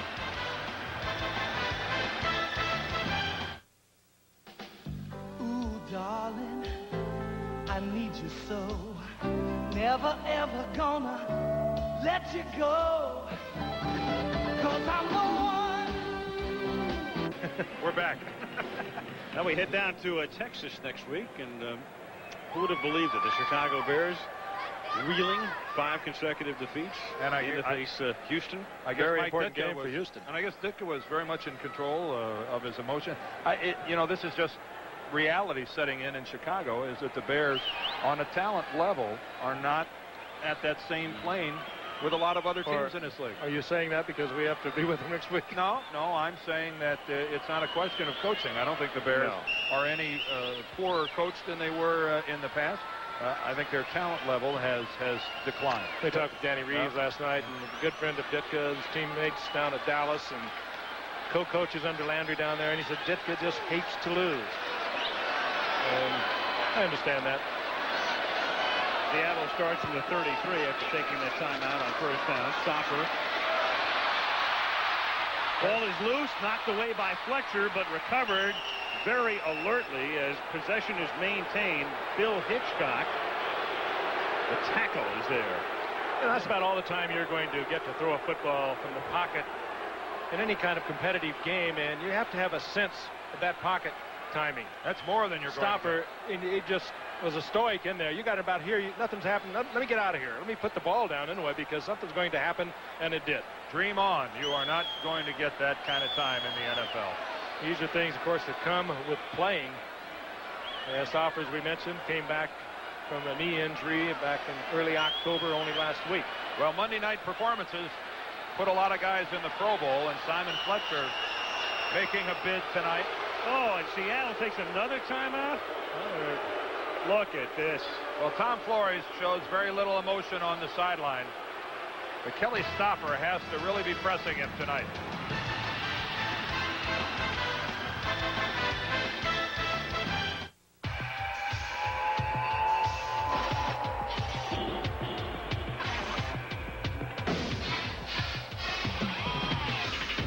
Quote, Dodge Dakota Sport with an optional 180 horsepower Magnum V6 out-excel. The NFL, Detroit in 42 averaged 3.46 points per game. Pittsburgh in 40. Brooklyn in 43. And there are the Seahawks in some very inglorious company. 6.64 points per game. And those other four happened during World War II when a lot of the NFL talent was away fighting for their country. And here, it's second down and 16. A little dump for Warren. And he takes it up to the 42-yard line, a little short of the first down. He's tackled by Mike Kroll. Very effective little dump that time by Kelly Stopper, looking downfield. The coverage was there, the blitz was on, and a lot of presence that time in the pocket. Again, it's just going to take time. And the experience on the field, you saw him take a look upfield, got the read, all the coverage was in place. So he dumps it off to Chris Warren. And Warren actually stayed alive on that play. He went for the block and came back up and got the ball. That was pretty good effort on the part of Chris Warren. A look from between the two remaining amigos, Jackson and Johnson, and this is no play. Gordon McCarter, the referee. I think we'll get a false start on Ray Roberts, the left tackle. He got an early jump at it.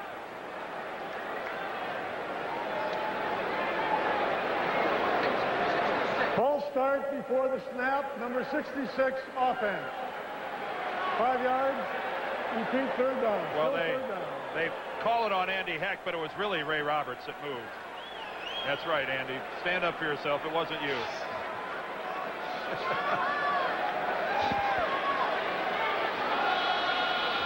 Andy says, this is tough enough. Trust me, Andy, it wasn't you. This has been a heck of a drive here, huh? Yeah. 6-yard sack, 2 timeouts. False start, 3rd and 7. And they're still in the game. It's 10-3 Denver. 7:20 to go, third quarter. Stopper. Picked off at the 47-yard line. That's Wyman Henderson looking for blocking.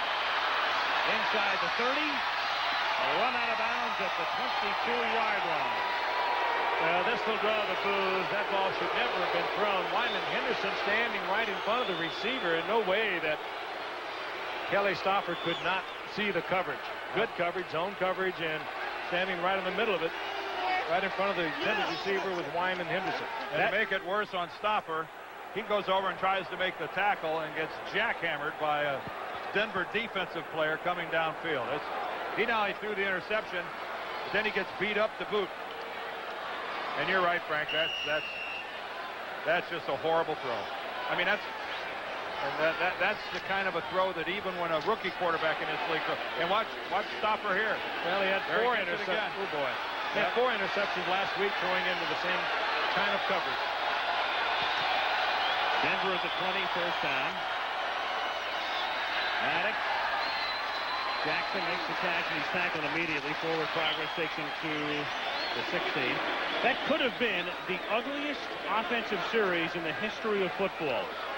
2 timeouts, false start, a 6-yard sack, a false start, and a terribly thrown pass for an interception. Well, they got the defense back in the field, though. They could have saved us a lot of time and effort and just thrown the interception right away.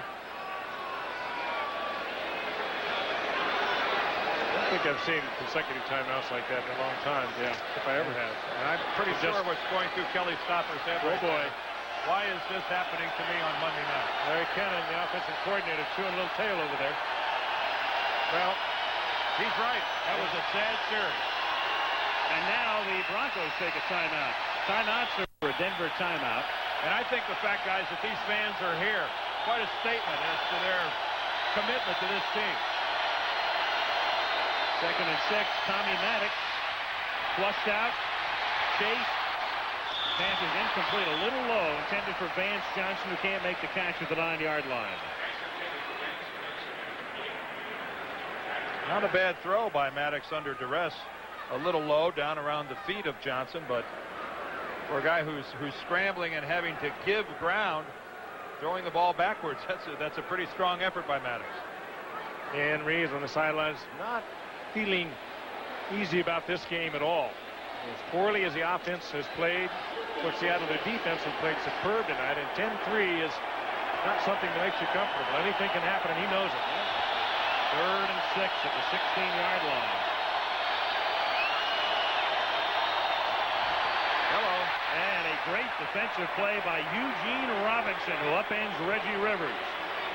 Well, there's a free agent, a true free agent in Eugene Robinson, who's turned into one of the fine safeties in football. Came up as a free agent in '85. Next year became a starter. And a good one. What a perfectly called blitz by Tom Catlin. It's a good run defense, isn't it? And Tom Catlin has used it for years. Master walking the sidelines. 37-yard field goal attempt for David Treadwell, who's 1 for 1 tonight. He made 1 from 28. Maddox puts it down, and Treadwell hits it through. Officially a 36-yard field goal attempt. And with 5:26 to play in the 3rd quarter, the Bronco lead is now 10. The Kingdome, the Denver Broncos needing a win to stay in a first-place tie with Kansas City in the AFC West, on top, 13-3. And in effect, if Denver wins, they'd be in first by virtue of owning the tiebreaker at this point of the season. Their one game with Kansas City resulted in a Denver Miracle win. And, of course, those two teams will meet again on the final Sunday of the season.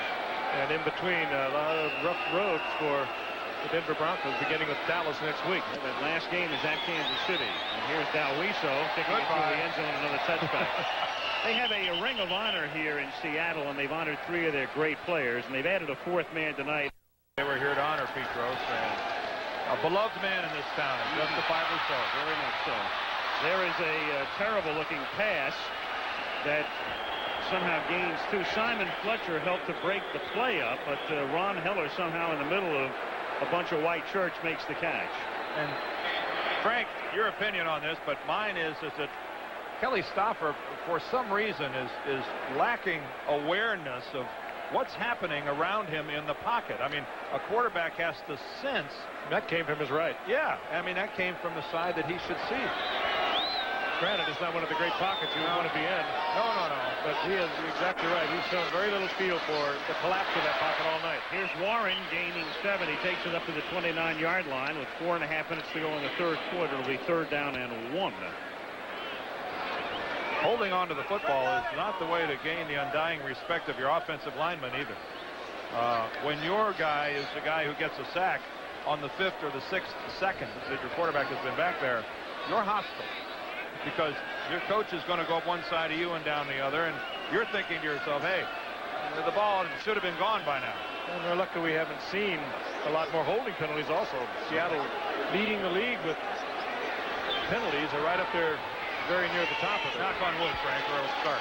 3rd and 1, and here is Warren not getting the first down. I wonder what would happen if you took the 11 Seahawk defensive players and taught them a couple plays. Let Cortez Kennedy be the quarterback. Could it be any worse? I mean, let's go through this thing now. Maybe Eugene Robinson could be quarterback. Maybe a good Rufus Porter. Now, is that a running back or what? Sounds like 6'1", 225. I want Kennedy. And I'd run right behind Kennedy every time. Wait, Robert Blackman is my tailback after his interception run. That's Harper and Hunter as wide receivers. Why not? That's not a bad idea. Bryant, Nash, Kennedy, Woods, these guys up front. We have to work on this. By Tootin. That's fair caught at the 33-yard line by Arthur Marshall. Stamina might be a problem. Yeah, here comes my fullback right here, Rufus. He's faster than most of them around. What do you think? And this guy plays wherever he wants to play. It's his ball. Right guard, left guard, both guards. Tight end. I make him my tight end. Tight end? Yeah. Oh, you would. Sure. Nash is a Who's good going to cover too. him? Doesn't Nash sound like a good name? I'd be offensive guard. Just flip him over. What do you think? I think Nash would be my rambler. I think I'll. Well, that is. That just ruined the whole thing. That is so good. Nash is a good role. That's what I was trying to do. Yeah. A serious discussion, and what you do to it? Al, that's beneath you. I thought. Let us play. 1st and 10 at the 33-yard line. Gaston Green. He takes it up to the 43-yard line, close to the first. Eugene Robinson with the tackle. But I'll tell you, we've been sitting here in wonderment at what Seattle's done, but in the second half of the Broncos, there are their 2 possessions. 3 yards and a cloud of dust. Yeah. That was 3 yards total offense in the 3rd quarter here for the Broncos. But the major difference, the defense they're going against. I mean, the Seattle defense is tough. They've been tough on everyone they have played. They could only stay off the field a little bit. Yeah, they just had 3.5 times their second half offense there on that play. A first down for the Broncos. Dan Reeves, he'll take his team home, and with a victory would be 8-4. But next week, Dallas at Mile High, then at Buffalo. There's 18 minutes left in this ball game. They're only up by 10. I wouldn't award them a victory too soon. This is quite an offensive machine Seattle has. Here's Reggie Rivers, and there's Cortez Kennedy. The Tez man. Tasmania. I guess if they call it Tasmania, is he the Tasmanian devil? You know, every now and then a player like that comes along, wouldn't you say, Dan? And they just are so much better than anyone who plays that position. Yeah, why are they all coming from the University of Miami? That's what I want to know. True. I mean, look at the defensive tackles who rolled out of there. I mean, with Jerome Brown, Kennedy, Russell, Maryland, and Dallas. I mean, 3 #1 draft choices just right out of the middle of their defensive line. Perhaps Seattle's best offensive player is also from Miami, Brian Blades. Well, Denver's going to take another timeout. So each team has now used 2 of its 3 timeouts in the 3rd quarter, and Dan Reeves very upset over that one. Tommy, you better go the other way. You never know when that comes back to kill you at the end of a game. And John Elway, we touched on it earlier. There you see John on the left of the picture. Again, it is not a given, I think, that he is going to play next week. I mean, we certainly hope so, and as do all Bronco fans, but our feeling is that this is this tendon that is causing John the problems that runs across the front of his shoulder. Let's put it this way. When John said, I wince when I watch another quarterback throw an out pattern, what does that tell you? We understood it was muscular, and John told us himself it was a tendon that comes across the front of the shoulder. Well, we've been talking about the Seahawks tonight. They could go through the season 1-15. Those are the teams that have won no games or one game in a full season, and how long it took them to rebound from that year to have a winning season. It's an average of 3 years. After the timeout, it is 2nd down and 9 at the 44-yard line. Maddox buys time and hits Reggie Johnson, and Reggie takes Blackman for a little bit of a ride out to the 49-yard line. We talked about the schedule coming up for Denver being a tough one. Well, how about Seattle? They have Pittsburgh at Pittsburgh. Then they have Philadelphia here. Then they go to Denver and close out with San Diego. Here, yeah. Tom is not going to be smiling a whole lot between now and the end of this season. Always the stoic on the sidelines. How many years to be watched over the Raiders? 9. And he said he just got tired at the end. He said, I went to Al Davis and I said, I just don't have the fire anymore. He said, I don't have the strength and the energy to rebuild, which is interesting and ironic because that's what he has to do now. Far more so than he ever had in Los Angeles. Yeah. Seattle appeared to be across the line of scrimmage there at the snap of the ball. Flag down. On a 3rd and 4. If they were across the line, it's going to be a 1st down. And Jeff Bryant, you see in the bottom of your screen here, 77. Oh, 97, that's Rufus Porter. Offside. There's Kennedy. Number 97 defense. 5 yards. The penalty makes it a 1st down.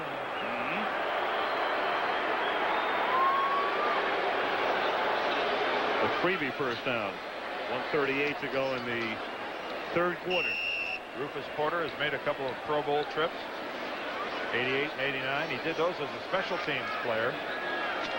A lot like Fred Young, who used to play linebacker here in Seattle. Started as a special teams maven and then made his way up to a starter. And, of course, Fred Young traded to the Colts for 2 number 1 draft choices. A celebrated trade. Not celebrated in Indianapolis. No. Gaston Green picks up 2. Rufus Porter makes the tackle.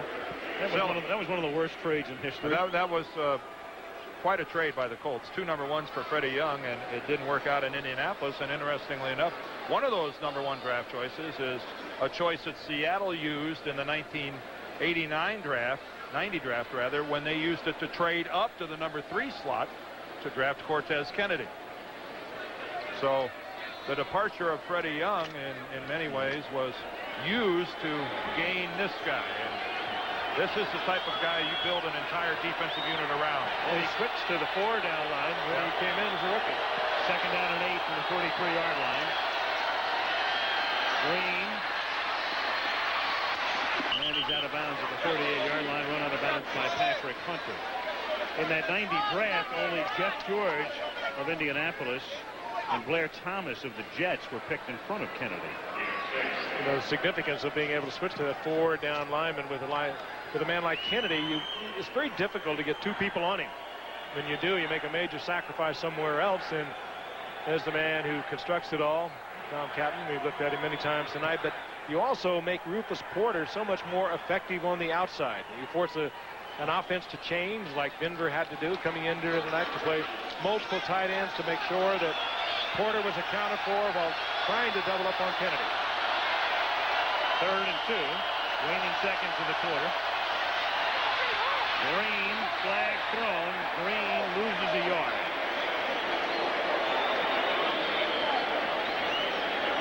And that's a holding call against Denver. So if Seattle declines the penalty, you're looking at about a 55-yard field goal attempt or a punt. Well, Brad Aloiso. Well, now Tom said it at first. You see, at first he said take the penalty. Now he's saying wait a second.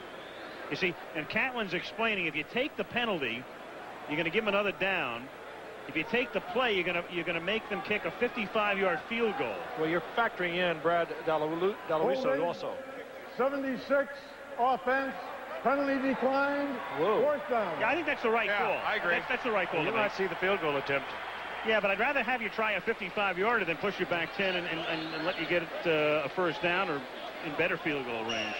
55-yarder is a healthy kick. Well, they got a punt anyway. Well, yeah. You know, when you're kicking, you're only leading by 10 points, and you try a long field goal, the trajectory coming over the line of scrimmage has to be so low that it can be blocked very easily. Well, and Treadwell had one blocked last week. Well, it would be Delawiso from here. Right, but they've had one blocked. In fact, they've had 3 field goals blocked this year, I believe. So they're going to opt for the punt anyway when we start the fourth quarter. Into 3. Broncos 13, Seahawks 3, and Monday Night Football returns after this from our AVT station. Tomorrow, what if your kids don't go to college? We'll show you a way to make sure they're ready for work. Watch World News Tonight with Peter Jennings. Oh, they're good. Yeah. Now Seattle's trying to get them to jump offside. They're not going to snap it. Got it right down. You know, that's one of those things that is a little more effective when you don't have 2 minutes off before you try it. When you get the defense a little winded, a little tired, that's when you might get them to jump offside. That's not going to work after you've had the break between the third and the fourth quarter. Tommy's give a shrug. Yeah, why not? I mean, go ahead and try it. It doesn't cost you anything. But your chances of success are drastically reduced because of the break between quarters. And, of course, the 5 yards does not hurt the punting unit. Well, that's a nothing-to-lose situation. But, you know, if you're Seattle, you figure you decline it. Denver wants you to take the penalty. But Seattle will do them a small favor here. They're going to take the penalty, so the line of scrimmage is the 43, and it gives Rodriguez that much more room to try to pooch kick it. Yeah, why not? Yeah, it doesn't cost. Yeah, that's right. Hey. I like his attitude. That's right. Who won the USC-UCLA game? That's all he's going to bring it up. Sorry. Warren is back to accept this kick, and he lets it bounce, and it bounces into the end zone. All I know is it wasn't a tie. And it wasn't overtime either. That wasn't lost on me. Uh-oh. What do we have? Oh, no. We have nothing. Yes. We have a timeout, and we have a commercial. 20-yard line. Jones in motion. Warren. It's 2.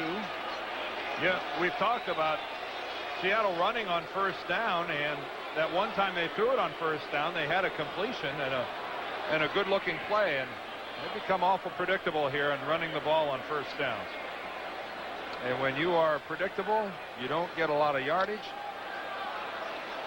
103 yards through 3 quarters, but of course you see 4 turnovers for the Seahawks, only 1 for Denver, and Denver's turnover didn't result in any points. The Seahawks turnovers resulted in 10 Denver points. Second and 13. Warren again. Warren takes it out to the 24-yard line, and he's pushed back by Brooks and his pals. Talking about the turnovers, the Seahawks came in the worst in the league in the giveaway-takeaway ratio at -12. So they're at least consistent. Good stop there by Michael Brooks. He's having a Pro Bowl year. I'm hard-pressed to think of an inside linebacker in the AFC that's having a better year than Michael Brooks. You know, John Offerdahl, always a Pro Bowler in Miami, but this guy's turning in a good one this year. That vote's coming up this week, right? I think another couple weeks. No, I think they don't vote until right before the last week of the season. 3rd down and 6 at the 24-yard line.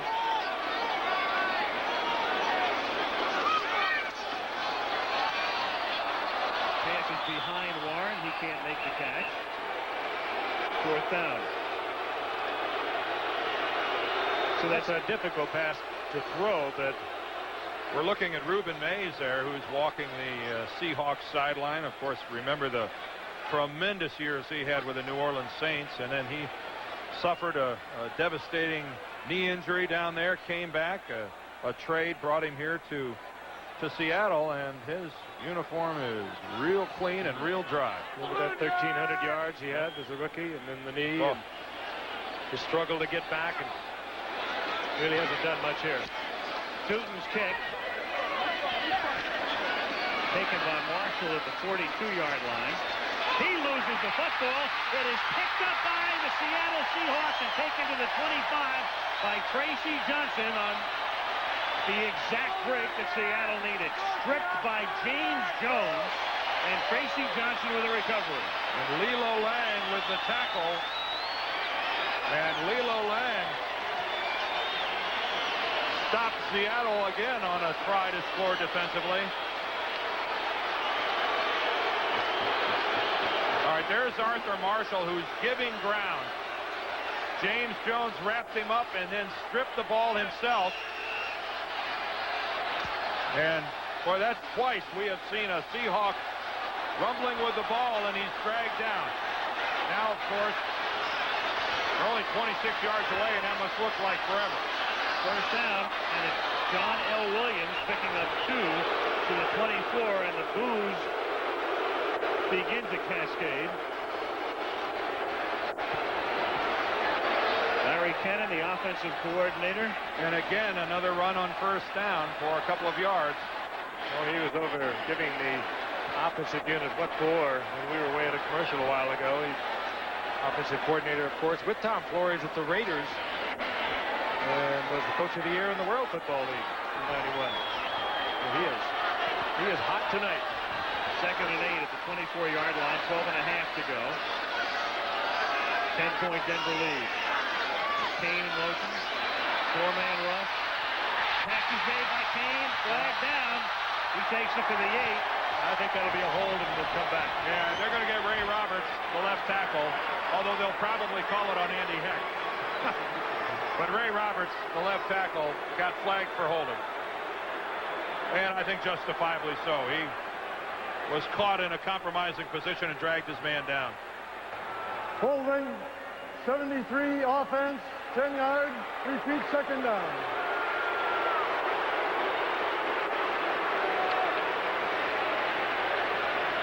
Watch the lower left-hand part of your screen. There's Ray Roberts dragging Simon Fletcher down to his knees, and Gordon McCarter, the referee, you can see the flag entering there from the right side. You can't argue with that call. Report from the Denver bench, Carl Mecklenburg suffering a concussion, so he is out. We've seen Keith Traylor, 54, in his spot. There is Mecklenburg. He come out a little earlier. He tried to go back in, and now he's on the sideline. 2nd and 18 at the 36-yard line.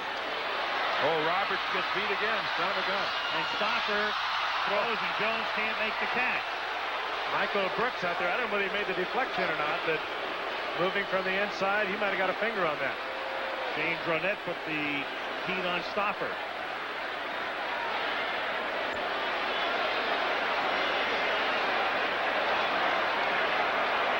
Ought to be a rookie in this league. Of course, he's working against a rookie. Ronette, the 2nd-round draft choice of Denver. Good look, and pass coming right at you. I don't know whether he touched it or not, but certainly distracted. Well, remember the ability of Jones to catch it. Well, remember, it was Jones who had the ball, Frank, bounce off his hands on Seattle's first drive at the end of Denver. Picked it off for the interception. 3rd and 18 from the 34-yard line. Stopper guns it over the middle. The catch is made at the 16-yard line by Doug Thomas. And that's very close to a first down, but they're going to spot it at the 17, and they're going to be short by a yard. Well, not much doubt about what you do here if you're 1 and 10. The doubt is, how do you do it? Yeah. Well, the only doubt would be, if you're playing the numbers game, you're still going to need a field goal somewhere along the line. Well, Thomas gave some ground after the catch. He makes the catch actually nearly at the 15, and then gave a little ground. They're going to use their last timeout to talk it over. And the crowd is going to boo this. They are out of timeout, and the crowd is out of patience. The new Nissan Altima comes equipped with liquid-filled engine mounts that significantly reduce vibration and... Well,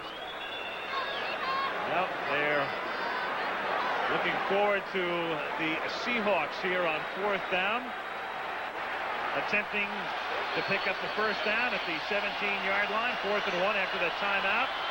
They're down by 10. They're going for it at the 17-yard line. They put James Jones in motion.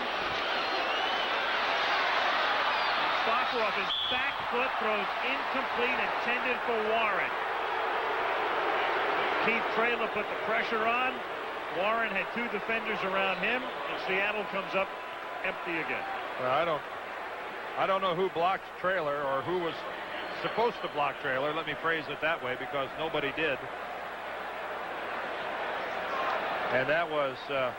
It takes a lot of heart out of a team that is already struggling so desperately tonight. Well, look what Well, look at right there, left of center. Here comes Traylor. John L. Williams in motion, and is supposed to come back and put a block on him. I mean, that's a scheme. I'm thinking that Williams was in effect coming back and trying to help out.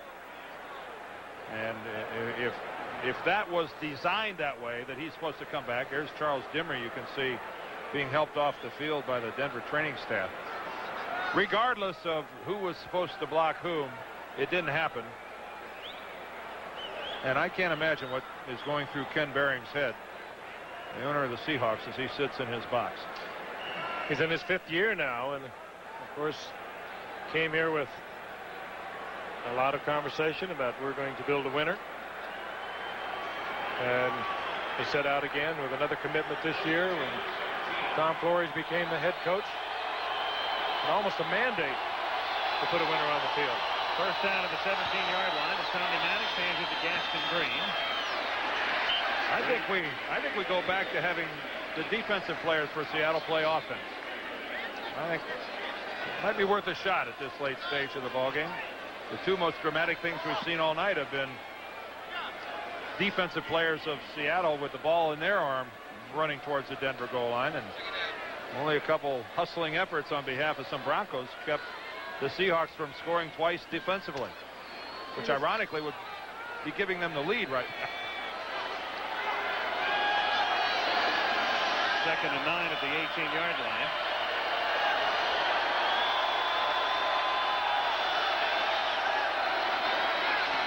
That's batted. Jeff Bryant does it again. Second batted ball for him tonight. Johnson was the intended receiver. It'll be 3rd down and 9. Well, for so many years, Jeff Bryant and Jacob Green, the bookend defensive ends of the Seahawks here, and boy, a lot of productive years here in the Kingdome for Bryant. Jacob Green went on to where? San Francisco? Yeah, and then they released him.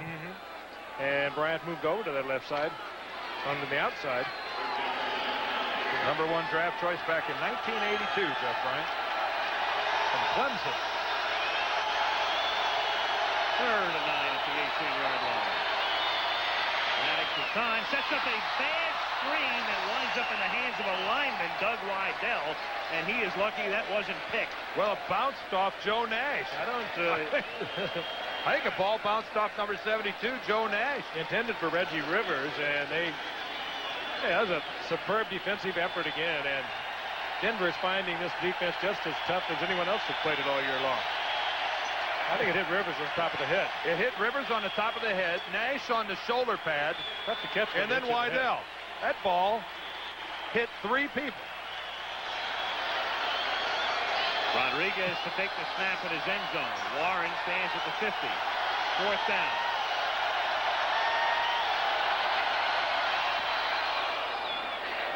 High kick, not a lot of distance. Fair catch is called for. 41-yard boot. Warren at the 47-yard line. That's where Seattle has it with 9:27 left in regulation, and the Broncos up 13-3. Seattle at the 47. Quarterback change. Stan Gilbaugh, the new QB, and his first pass is an errant one, and a flag is down, well downfield at the 35. Pass intended for John L. Williams. Stan Gilbaugh's been around a little bit. He started 3 after Dan McGuire went down. Number 24, defense, 5 yards, automatic first down. Wyman Henderson. Working against Doug Thomas. Thomas trying to release to the outside, and pretty good right hand by Henderson. I've seen worse. It wasn't flagged, but you can't argue with it. Stan Gilbaugh out of the World League, played there for Larry Kennan, who was the MVP of the World League. Prior NFL experience, leading league with Buffalo and Phoenix. Not a very good touchdown-interception ratio, 1-6. No. Gilbaugh has that one tipped, almost caught at the 24-yard line. Blades almost came up with a football.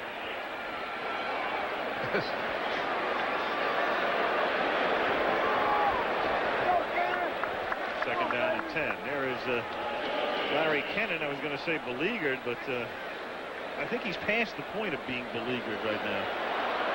I'm beginning to enter the zone here where, as far as Seattle's offense is concerned, if you don't have anything nice to say, don't say anything at all.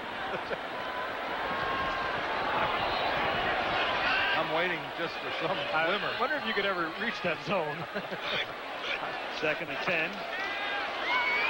Oh, there he is. Well, hey, wide open is Tommy Kane, and he's 2 yards short of the first. He is down to the 40-yard line. It's going to be 3rd down and 2. And Ray Roberts got whipped as bad as a guy can get whipped there, and he just grabbed him by the back of the jersey and didn't get called for it. Look at Roberts, 73. Yeah, no flag. That was a mercy non-penalty. 3rd and 2, and here is another sack, a helmetless sack by Shane Dronette, the rookie out of Texas. Lost his helmet, but not his head. And 3rd and 2. Don't take a sack. You know, you've been around a little bit. Get rid of the football and get yourself back into a 4th and 2 instead of 4th and long situation where you got to bring the punting unit out. Realistically, at 4th and 2, you could have gone for the 1st down. Now you got to bring out the punting unit. I think you find Jim Zorn and try to get him to suit up. He was here earlier talking to Largent. Rick Tootin, this is his 7th punt. Fair caught at the 18-yard line by Arthur Marshall. Speaking of Jim Zorn and great records that he and Steve Largent put together up here, congratulations to Jerry Rice. His 100th touchdown catch yesterday. Remarkable achievement in a very short period of time. In place of the injured John Elway, who is missing his 2nd game in a row. And Maddox is going to air it out and has it picked off at the 32 by Eugene Robinson. In college, you can leave a ball in the air that long and get away with it. But seldom can you do it in the NFL. That play came off the bench, and I bet the last thing he was told, don't throw the interception. If you don't have him wide open, Seattle is figuring that the Broncos were not going to go up on the top. But if he's not there, and he had a pretty good shot at it. Well, you can't leave it in the air that long. No way. Unless the safety's out of position. And Eugene Robinson Don't throw the interception. No. Keep him in the game with 8:03 remaining. The bad news is you threw an interception. The good news is that means Seattle's offense comes back on the field. Well, Denver's given Seattle every chance to get back in this game tonight. That's the 3rd Denver turnover. It's almost inevitable that something's going to happen, that Seattle will get back in there. I mean, how often do you see it? They'll break a long play, or somebody will blow a coverage, and Gelbaugh gives it to John L. Williams. Big hole, 1st down to the 47-yard line. Well, a flag comes in late. Demery the tackle. Good sack on 5 for a face mask. That's the call. It's such a wacky game if you pick this up along the way. Only 1 touchdown in the game, and that was a terrible call by the official. Face mask, 5-yard penalty on the tackle, number 29 defense, 5 yards from the dead ball spot, 1st down. Charles Demery, who looks like he hooked a thumb on the face mask of John L. Williams, and that puts Seattle in Denver territory. Only touchdown in tonight's game, 1st quarter. Maddox and Jackson back in the end zone. Here comes Demery off for the 2nd time. Yeah, he's playing hurt. He came out about 15 minutes ago. Dan Gelbaugh gets a whack at it. Another in a long line of Maryland quarterbacks in the NFL. Passing under 50% this year. With 1 touchdown to 6 interceptions. And there is the man, the Tez. Well, Mecklenburg's back in the game for Denver. And Gelbaugh going deep, and that's knocked away. Nice play by Frank Robinson. Tommy Kane, the intended receiver, and Robinson, a rookie out of Boise State, and there's a flag down back at the line of scrimmage. Robinson breaks it up. And Seattle is walking backwards. All thrown just a little short, but Robinson with a good play. He was in good position in there on the nickel for Denver. And look at him look back at the ball. And you saw Kane trying to clear Robinson away. 66 offense, 10 yards, repeat 1st down. Well, now we've got, what, 1st and 20 because of the hold on Andy Heck. Andy Heck is the left guard who's playing his 2nd game. Here's Heck right here, number 66. Let's follow this play to fruition here. And he tackles Cragen. And it goes from bad to worse. 1st and 20, draw. Williams goes nowhere, wrapped up by Mike Kroll and Simon Fletcher. Big night for number 73, Simon Fletcher. Mike Kroll, 2nd-year linebacker. Fletcher, 3.5 sacks tonight, 10 for the season.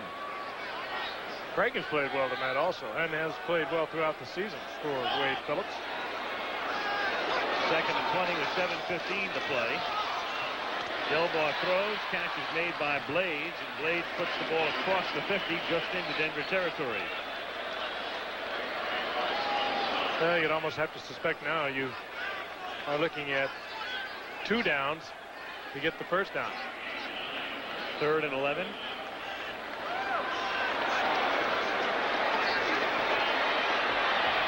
Delbaugh wide open at the 30-yard line is Rob Thomas, and he takes it inside the 20 to the 18. And Dan talked about you keep leaving the door open, and sooner or later somebody's going to go through it. How often do you see it? Oh, and Rob Thomas is one of the great receivers around at work in the zone, and he got himself in the seam of that zone, and Delbaugh hit him right in the hands, and a Bronco is down.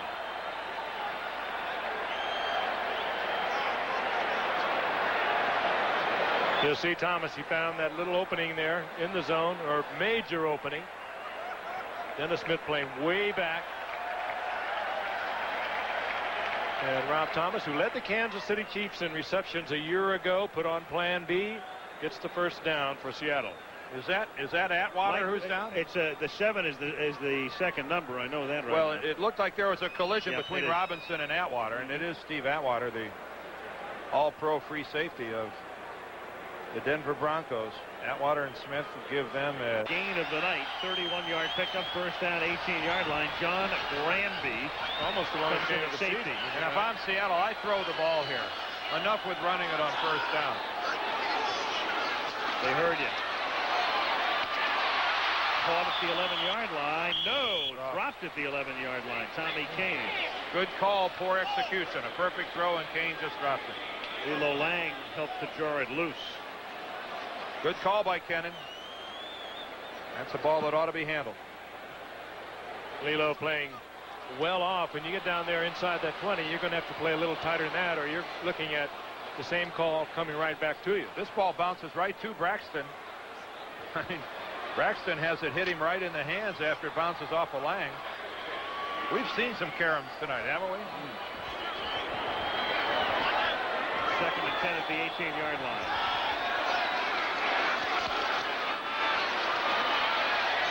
Going for 6 and dropped. Doug Thomas.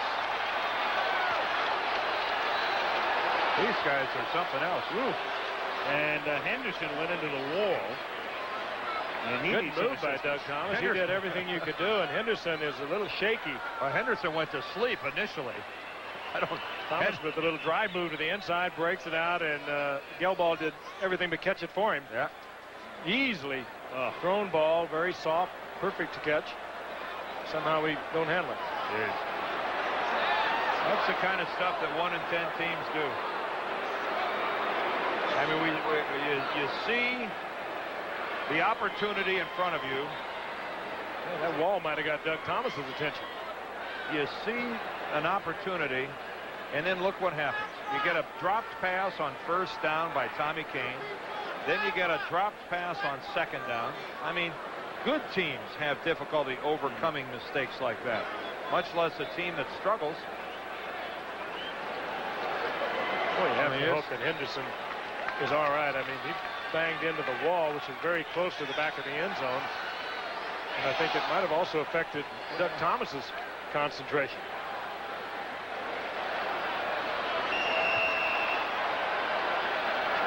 So Henderson comes out. Atwater is back in. 3rd down and 10 at the 18.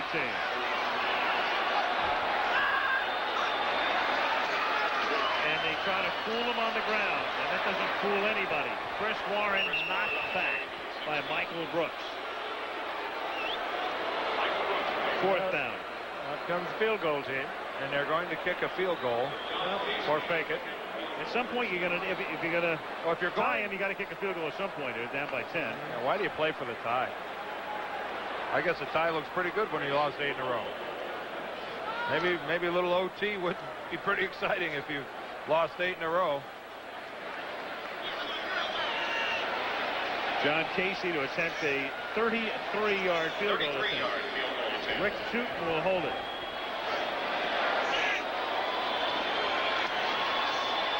I hope the Seattle scoreboard guy didn't go home. He's got a little work to do. Put up another 3. They're almost to their season average with 6 points. Almost. 5:20 remaining in regulation. 13-6. Denver. It is our main guy. Doesn't happen without him. John Casey to boot it. Gaston Green is back to receive it. Oh, no. Falls down and almost fell out of bounds. Well, you can't say the official wasn't right there.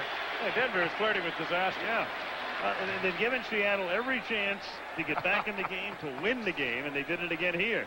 I've seen officials in the proper place to make a call, but that's got a Seattle player down in the end zone. James Jefferson.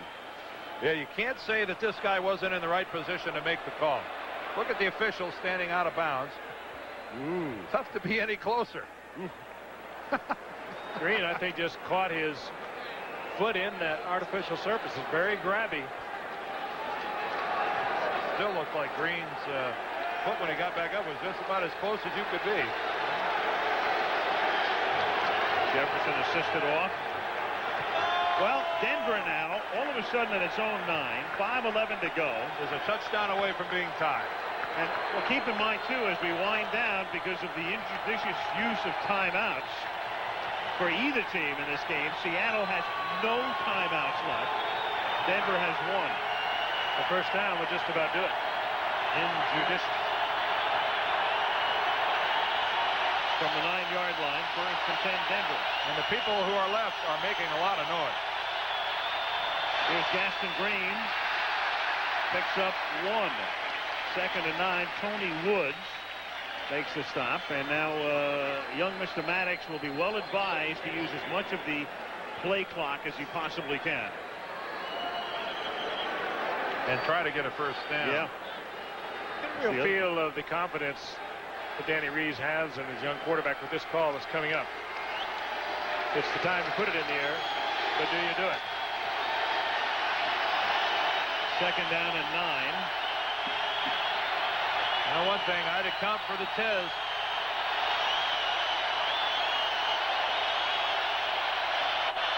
There's a toss to Green. And Green is banged out of bounds hard by Blackman at the 18, short of the first. Stopped by Robinson and Blackman. Yeah, Blackman gets there first, but Eugene Robinson comes up and puts the Terminator shot on him. Big play coming here. Yeah, you don't. 3rd and short. You don't want to go out of bounds No. at this point. If you do this before 5 minutes remain, the clock then starts again, but not now. Green thought, I'm pretty sure, that he could get the first down. Yeah. Otherwise, he would have turned it back inside. He played this game long enough to know that. I agree with you, Frank. I think he was screened. I don't think he saw Robinson coming from the inside. He was behind Blackman. 3rd and the yard. Big play. Big first down. That's Greg Lewis, their short yardage guy, out to the 22-yard line. First down. Did you see him cover up that football, too? Nobody was going to pull that out of there. University of Washington, so here's a kid playing at home. Well done by the offensive line of the Broncos. Freeman, Davidson, Kartz, Wydell, and Lanier. That was an effective series. Watch the hole they spring in the middle. There's Lanier down blocking. There's the good lead back, the good lead block. Reggie Rivers with a good block.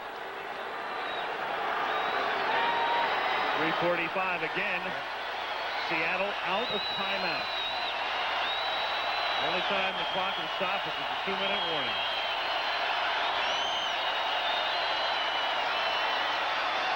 Green. He takes the ball to the 26-yard line. It comes loose, but after the play was clearly over. Stevens and Kane in on the tackle. Stevens being a little vocal. Again, filling in for David Wyman, their starting middle linebacker, who's lost for the balance of the year. Has been pretty effective tonight. Well, in this half, and you're talking about two teams that are threatening to not go over 200 yards total offense for the game. I'll tell you, Kansas City can only get 190. The Raiders 188 in the last 2 weeks against them. This could be 3 weeks in a row for Seattle if they could somehow stop Denver here. Play clock down to 2. So nice job by Maddox as Cortez Kennedy tackles Reggie Rivers. Good, and they do not have to run a play before the 2-minute warning. That's where the Seattle timeouts have just destroyed them. Yep. There it is. They do not have to run another play. Play clock is at 29 right now, so as you can see, they've got play clock about 3 seconds behind. And the first two that they used, one came on the heels of a 2-minute timeout. One came on the heels of the intermission between the third and the fourth. I mean, it was just unbelievable.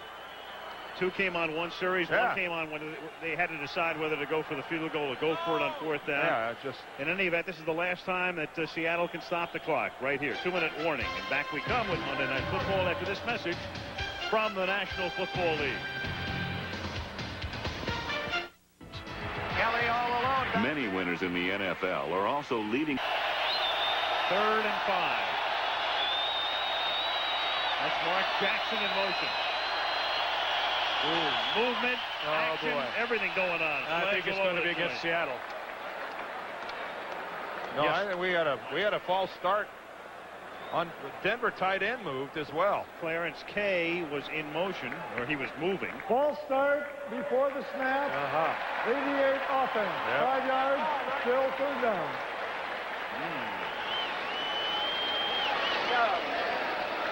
Clarence Kay was at the top of the formation. Here he is over here. Watch him come across. And he was drawn up by Kennedy on the inside. We've seen so much of that. We've talked about it all night. But he's allowed to go, as we all know. He's free to do it. The defensive guys can jump and clinch and do whatever they want as long as they don't go into that neutral zone. That's the movement I saw, and I thought it drew the flag, and the flag was actually thrown on the Seattle side. 3rd down and 10. Mark play. Jackson again in motion. They keep it on the ground. Green. Rufus. Well, he is stopped by Porter. Rufus. And if nothing else, Denver's going to have to give Seattle the ball one more time. And again with no timeout. And before they punt, they'll take as much time off the clock as they can. It's still ticking right now with 1:41 and going down. Well, that was an obvious call by Dan Reeves. A conservative call like his compatriot. You give him, let him gamble, let him go, turn him loose, but not now. How can you going to turn the ball over to a team with such an inept offense? Dave Weidel snaps it. The low liner caught at the 50 by Warren. And he gets necktied. All over the joint. And you know that's going to be blatant. That'll be 15. Whoa. Oh, and now Lang gets into it with one of the Seahawks. Could be some more. Victor Jones is the guy throwing wild rights and left hooks. Yep. Victor Jones, rather. I said Lang 20. It's Jones 31. Well, this will give Seattle once again sensational field position. I mean, this is a blatant face mask. I mean that personal foul. Yeah. Face mask. 15-yard penalty from the end of the run. Penalty is on number 31. Yeah, and you talk about the potential to injure a player. And Jones showed absolutely no attempt whatsoever to release the face mask of Warren. I mean, that's, if anything, when it was over, he starts clapping his hands. Yeah. Jones should have been ejected from the ballgame. They could have given another penalty on that. Yeah. Could have been a dual foul. Yeah, he could have been tossed from the ballgame. That was after he was blown dead. You could have tacked some more on. Yeah. So the ball is at the 30. Denver has given Seattle every chance to win this game. 13-6 Denver. A minute 2 to go. No timeouts for the Hawks. Gilboa. To Jones. He stops at the 21-yard line. Again, the clock keeps rolling. Lilo Lang with the tackle. I don't think anybody's gone to bed in Denver. They have to stop the clock momentarily. They remark it at the 22. It's 2nd and 2. Clock rolls again. 43, 42 and going down. Gilboa. Open is Kane. He's got it at the 10-yard line.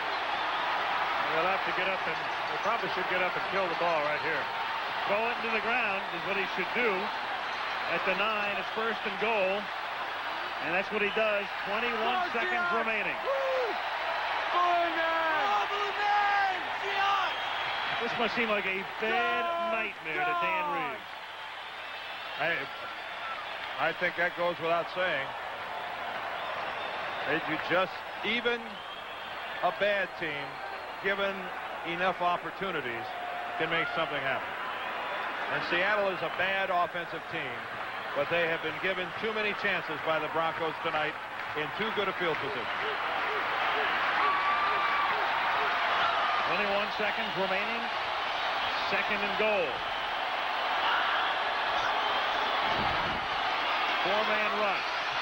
Gilbert throws incomplete. And Roberts flagged down at the 18-yard line. He just tackles Mecklenburg. Now back him up 15 now with a 10. I mean, well, he's been tackling either Simon Fletcher or Mecklenburg all night long, and they've only called it a couple times. Well, I can't even call this going to school. Holding, 73 offense, 10 yards, repeat 2nd down. You can't even call this going to school. This is getting flunked and set back a couple grades. Ray Roberts giving the outside to Carl Mecklenburg and then just wraps him up, and I mean that's beyond description.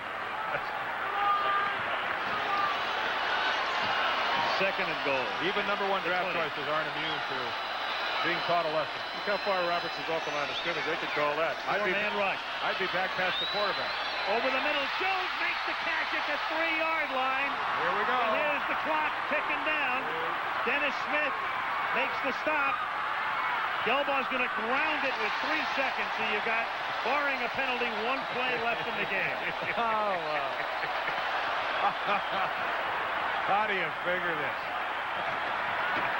How do you figure this? And you wonder why coaches have gray hair or no hair at all.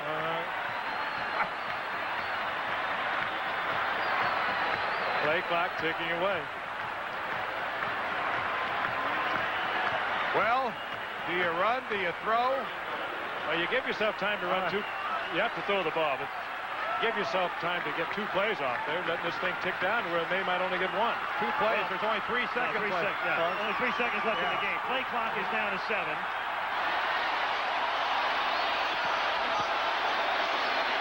Stopper, the deep drop, fires into the end zone. Touchdown to Blaine. I've seen some things in my life, but few have matched this. Good drive by Gilboa. We still have an extra point. And they haven't practiced that many of them. Good point.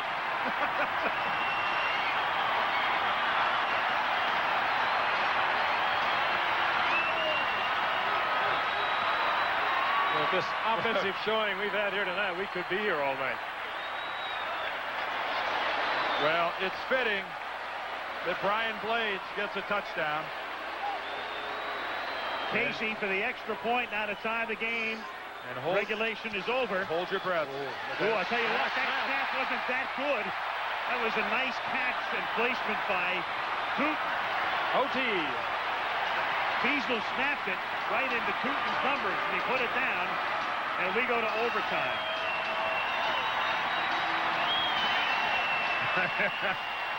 This is amazing. It is 10-10 at the end of regulation. You don't give anybody that many chances. 13-13 is the score at the end of regulation. That's tied. Yeah. What'd you say? Seems like it's saying Denver. Oh, Denzel. What's the difference?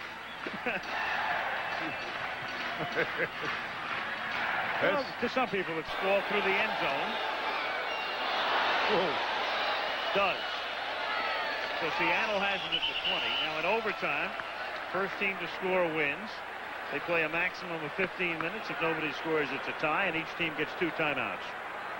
And it's played as if it was the fourth quarter. Do you think that Tom Flores was tempted to kick off and send his defense out on the field? Well, might have been.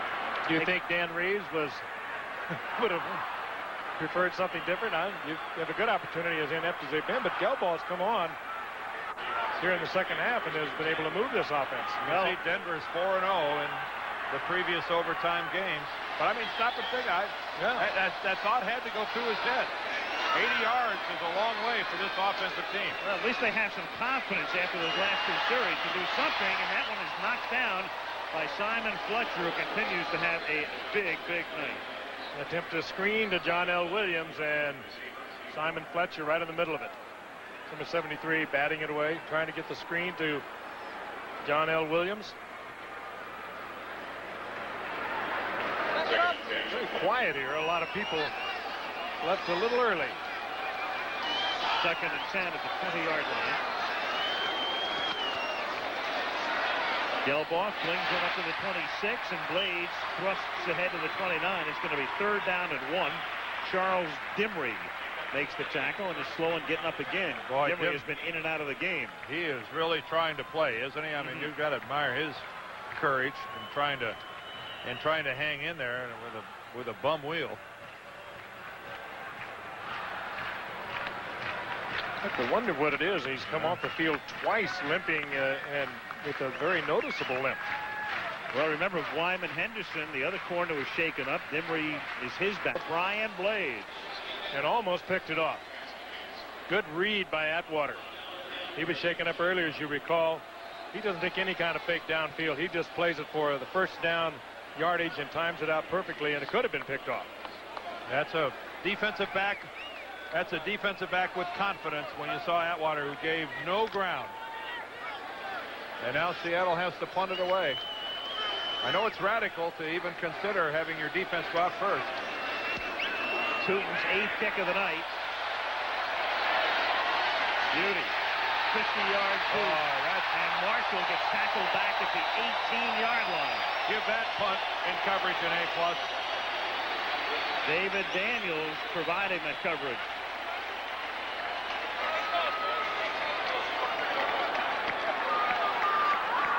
A lot of pressure on this young man now, Tommy Maddox.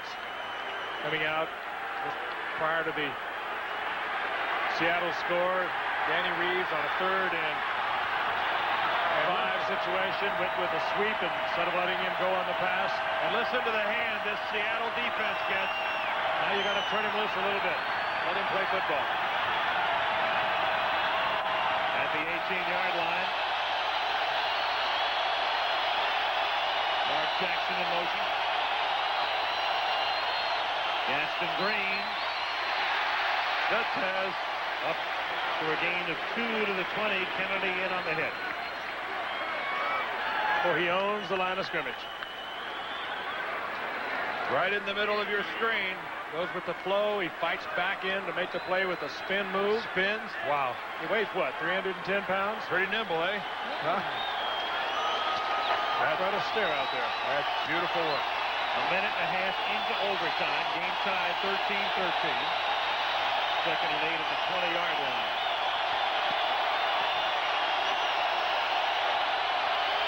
Sharp in motion. Kay makes the catch. Gets to the 26-yard line. That's going to set up a 3rd down and 2 for Denver. Harper makes the tackle.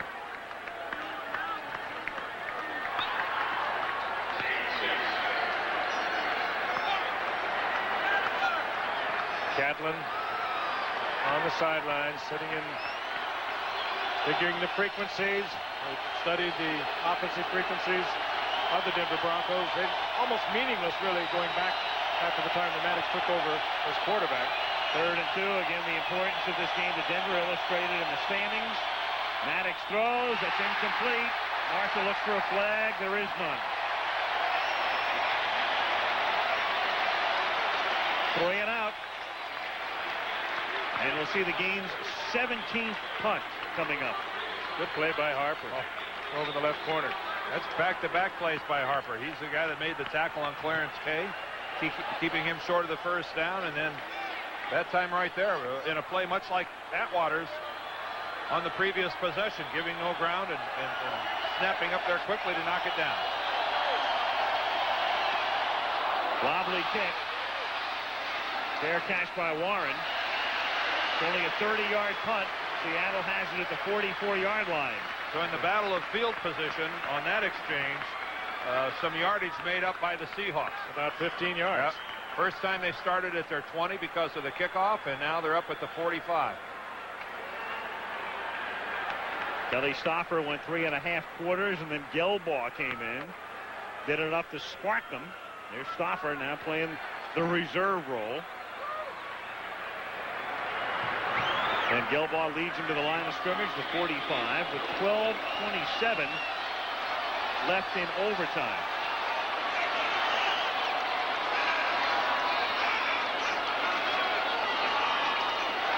Williams for a yard or two. Kenny Walker with the tackle.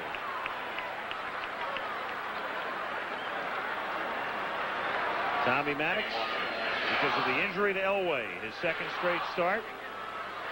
Gelbaugh, who's been a journeyman, good player in the World League, trying to lead Seattle to what would be a most improbable victory. But they kept leaving the door open, and finally Seattle came through it.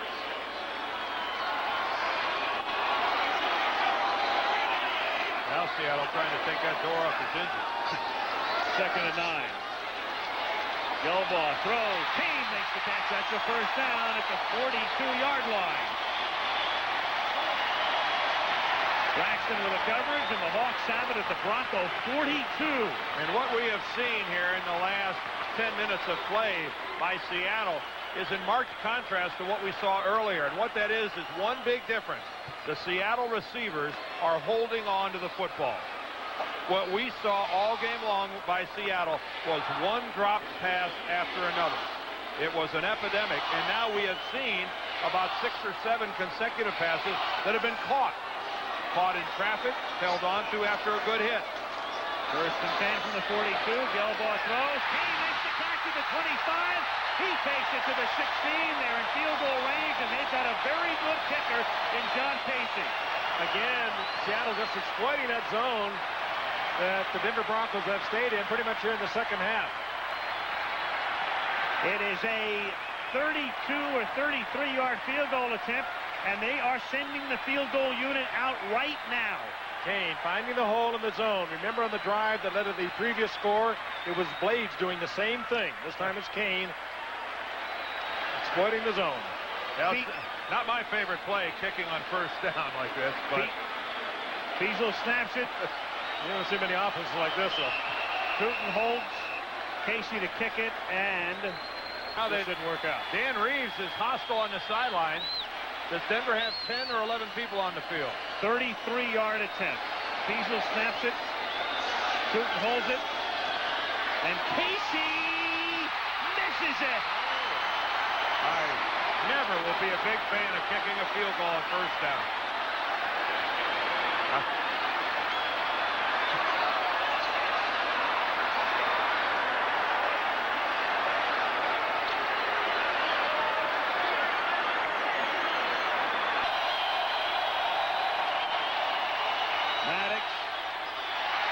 Intended for the umpire, I think. Green, the closest Bronco. 2nd down.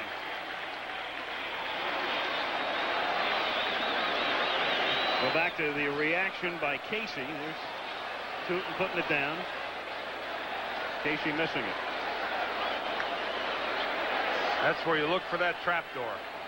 That's where your eyes just kind of go out of focus, and you just wish that somebody would open up a trap door and would swallow you up.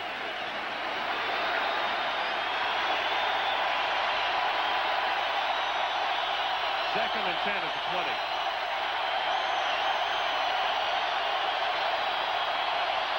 Rivers to the 24-yard line. Robinson comes in to help on the stop. And we have we've gone over 5 minutes now in overtime. Again, it's sudden death. There's the time remaining. If you get down to 0, it winds up in a tie.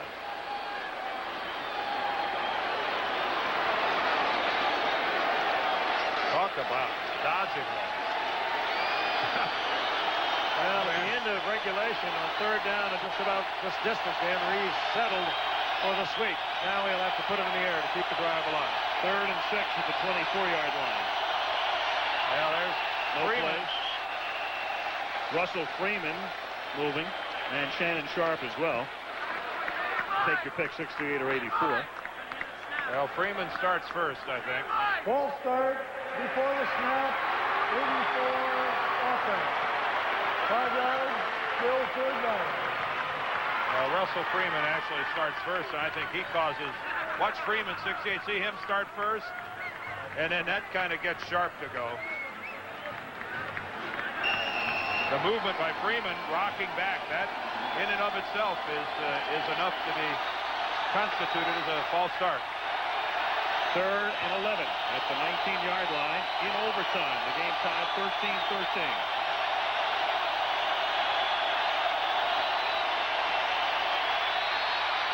Maddox throws into traffic, and that's incomplete, intended for Marshall. Well, Seattle's going to get another shot at it.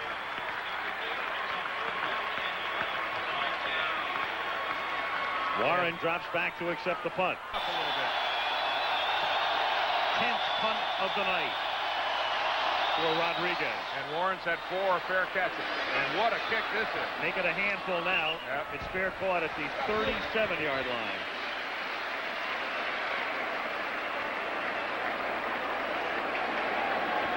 That's a 44-yard kick. So Seattle gets it back again, and we go to the Astrodome for Monday Night Football next week as the Chicago Bears head to Houston to take on the Oilers. The Oilers fighting for their playoff lives, chasing the Steelers, who appear to be very much in command in the AFC Central, especially with those 2 wins over Houston. So the Oilers looking for a wild card berth. Big game for them. Houston 7-5, and the Steelers 9-3 in that Central. And Bill Cowher and Dennis Green duke it out for Coach of the Year. I guess we throw a rookie Coach of the Year. We've got to toss Bobby Ross in there, too. Oh, yeah. From the 37-yard line, here's Gilbaugh to Williams. Wide open over the middle. Takes it to the Bronco 44-yard line. Tackled by Robinson. And again, the Seattle players are just holding on to the football. They're open, and they're not bobbling and dropping the ball. Well, Williams was on the sides where the Broncos were in man coverage, and Broncos defensive backs had their back. You can see number 34, Tyrone Braxton, had his back to Williams. He was in man coverage, and that opens up a big area. First down at the 44-yard line.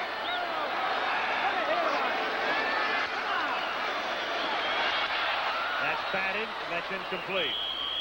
That's the problem. Your offensive line has failed when the opponent brings but a 3-man rush, and 2 of them end up hitting the quarterback, and the 3rd guy knocks the ball down. Cragen knocked it down. Fletcher's slow in getting up, and he's up and stays in. When it's 5 against 3, and 2 of the 3 hit your quarterback, and the 3rd one knocks the ball down, that's not one that you brag about when you go into the offensive line meeting. The Broncos come with only 3. Mecklenburg and Fletcher both hit the quarterback, and the 3rd guy, Cragen, knocks the ball down. You're double teaming Fletcher, and he still gets to your quarterback.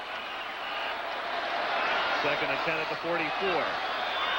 6:49 into overtime. Williams to the 43, tackled by Cragen. So that's going to be 3rd down, and let's call it 8.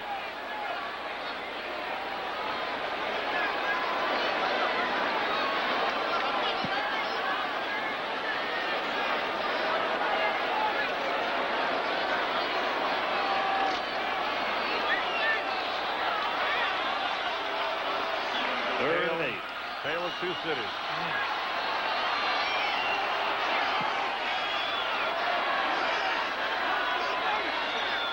They have to get to the 34 to convert. Jones was wide open and a poorly thrown ball.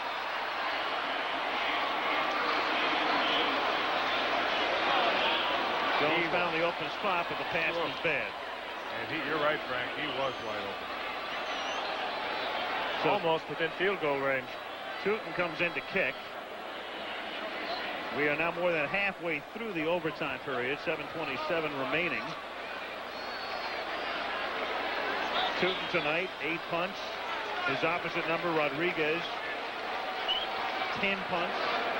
This is the 19th punt of the game. Anything less than inside the 15 is a failure here.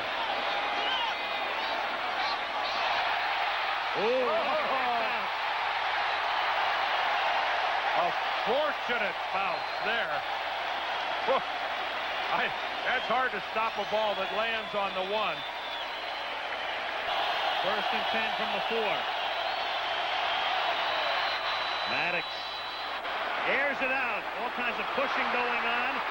And Mark Jackson makes the catch. However, he appeared to be the guy pushing off.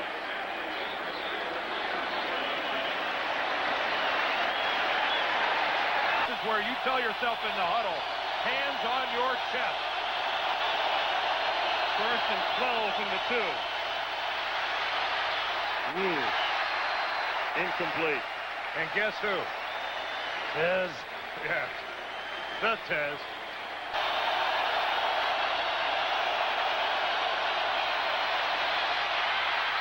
Under pressure, incomplete. And I'm telling you, boy, Kenny Lanier, the right tackle, got away with one there, too.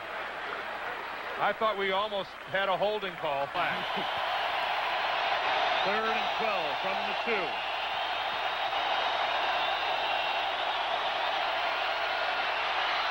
Tip, incomplete. Well, a punt from the back of the end zone. Rivers was the intended receiver. Rufus Porter again helped to break the play up. And they'll have to punt from that tight formation. Your punter can't take the ordinary 20th punt. Good kick. Warren at the 47 of Seattle. And takes it back to the 38-yard line of the Denver Broncos with 6:37 left in overtime. Had they been able to kick from a regular punt formation with the 2 wideouts, the blitz. Gelbaugh, they pick Fletcher up nicely, and Gelbaugh going deep, and it's picked off inside the 5-yard line by John Granby. And Granby gives them a lot more breathing room. Yeah, there's a flag down at the 25-yard line where Granby winds up down. Yeah, but that flag was there before Granby. Illegal contact, number 20. 5-yard penalty from the previous spot, automatic first down.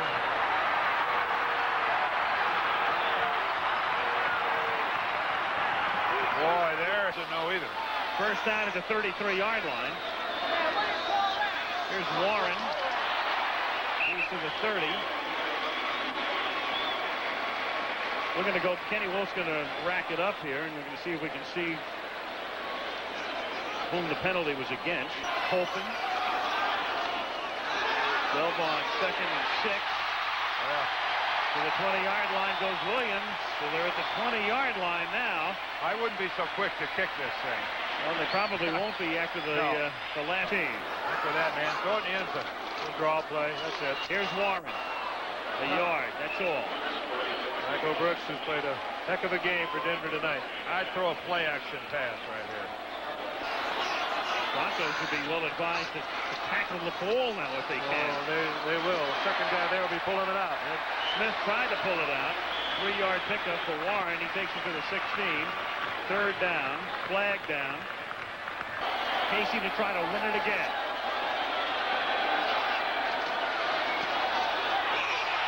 Broncos are offside. That should do it. The Broncos are offside. It'll be official after they announce the penalty. Offside Denver. The game is over. Field goal is good. The game is over. Wow. Devastating loss for Denver. And a sweet win for the Seahawks. Absolutely. It always works that way. Yeah. A lot of smiles in Seattle, a lot of smiles in Kansas City, and a lot of smiles in San Diego right now. And a lot of tears.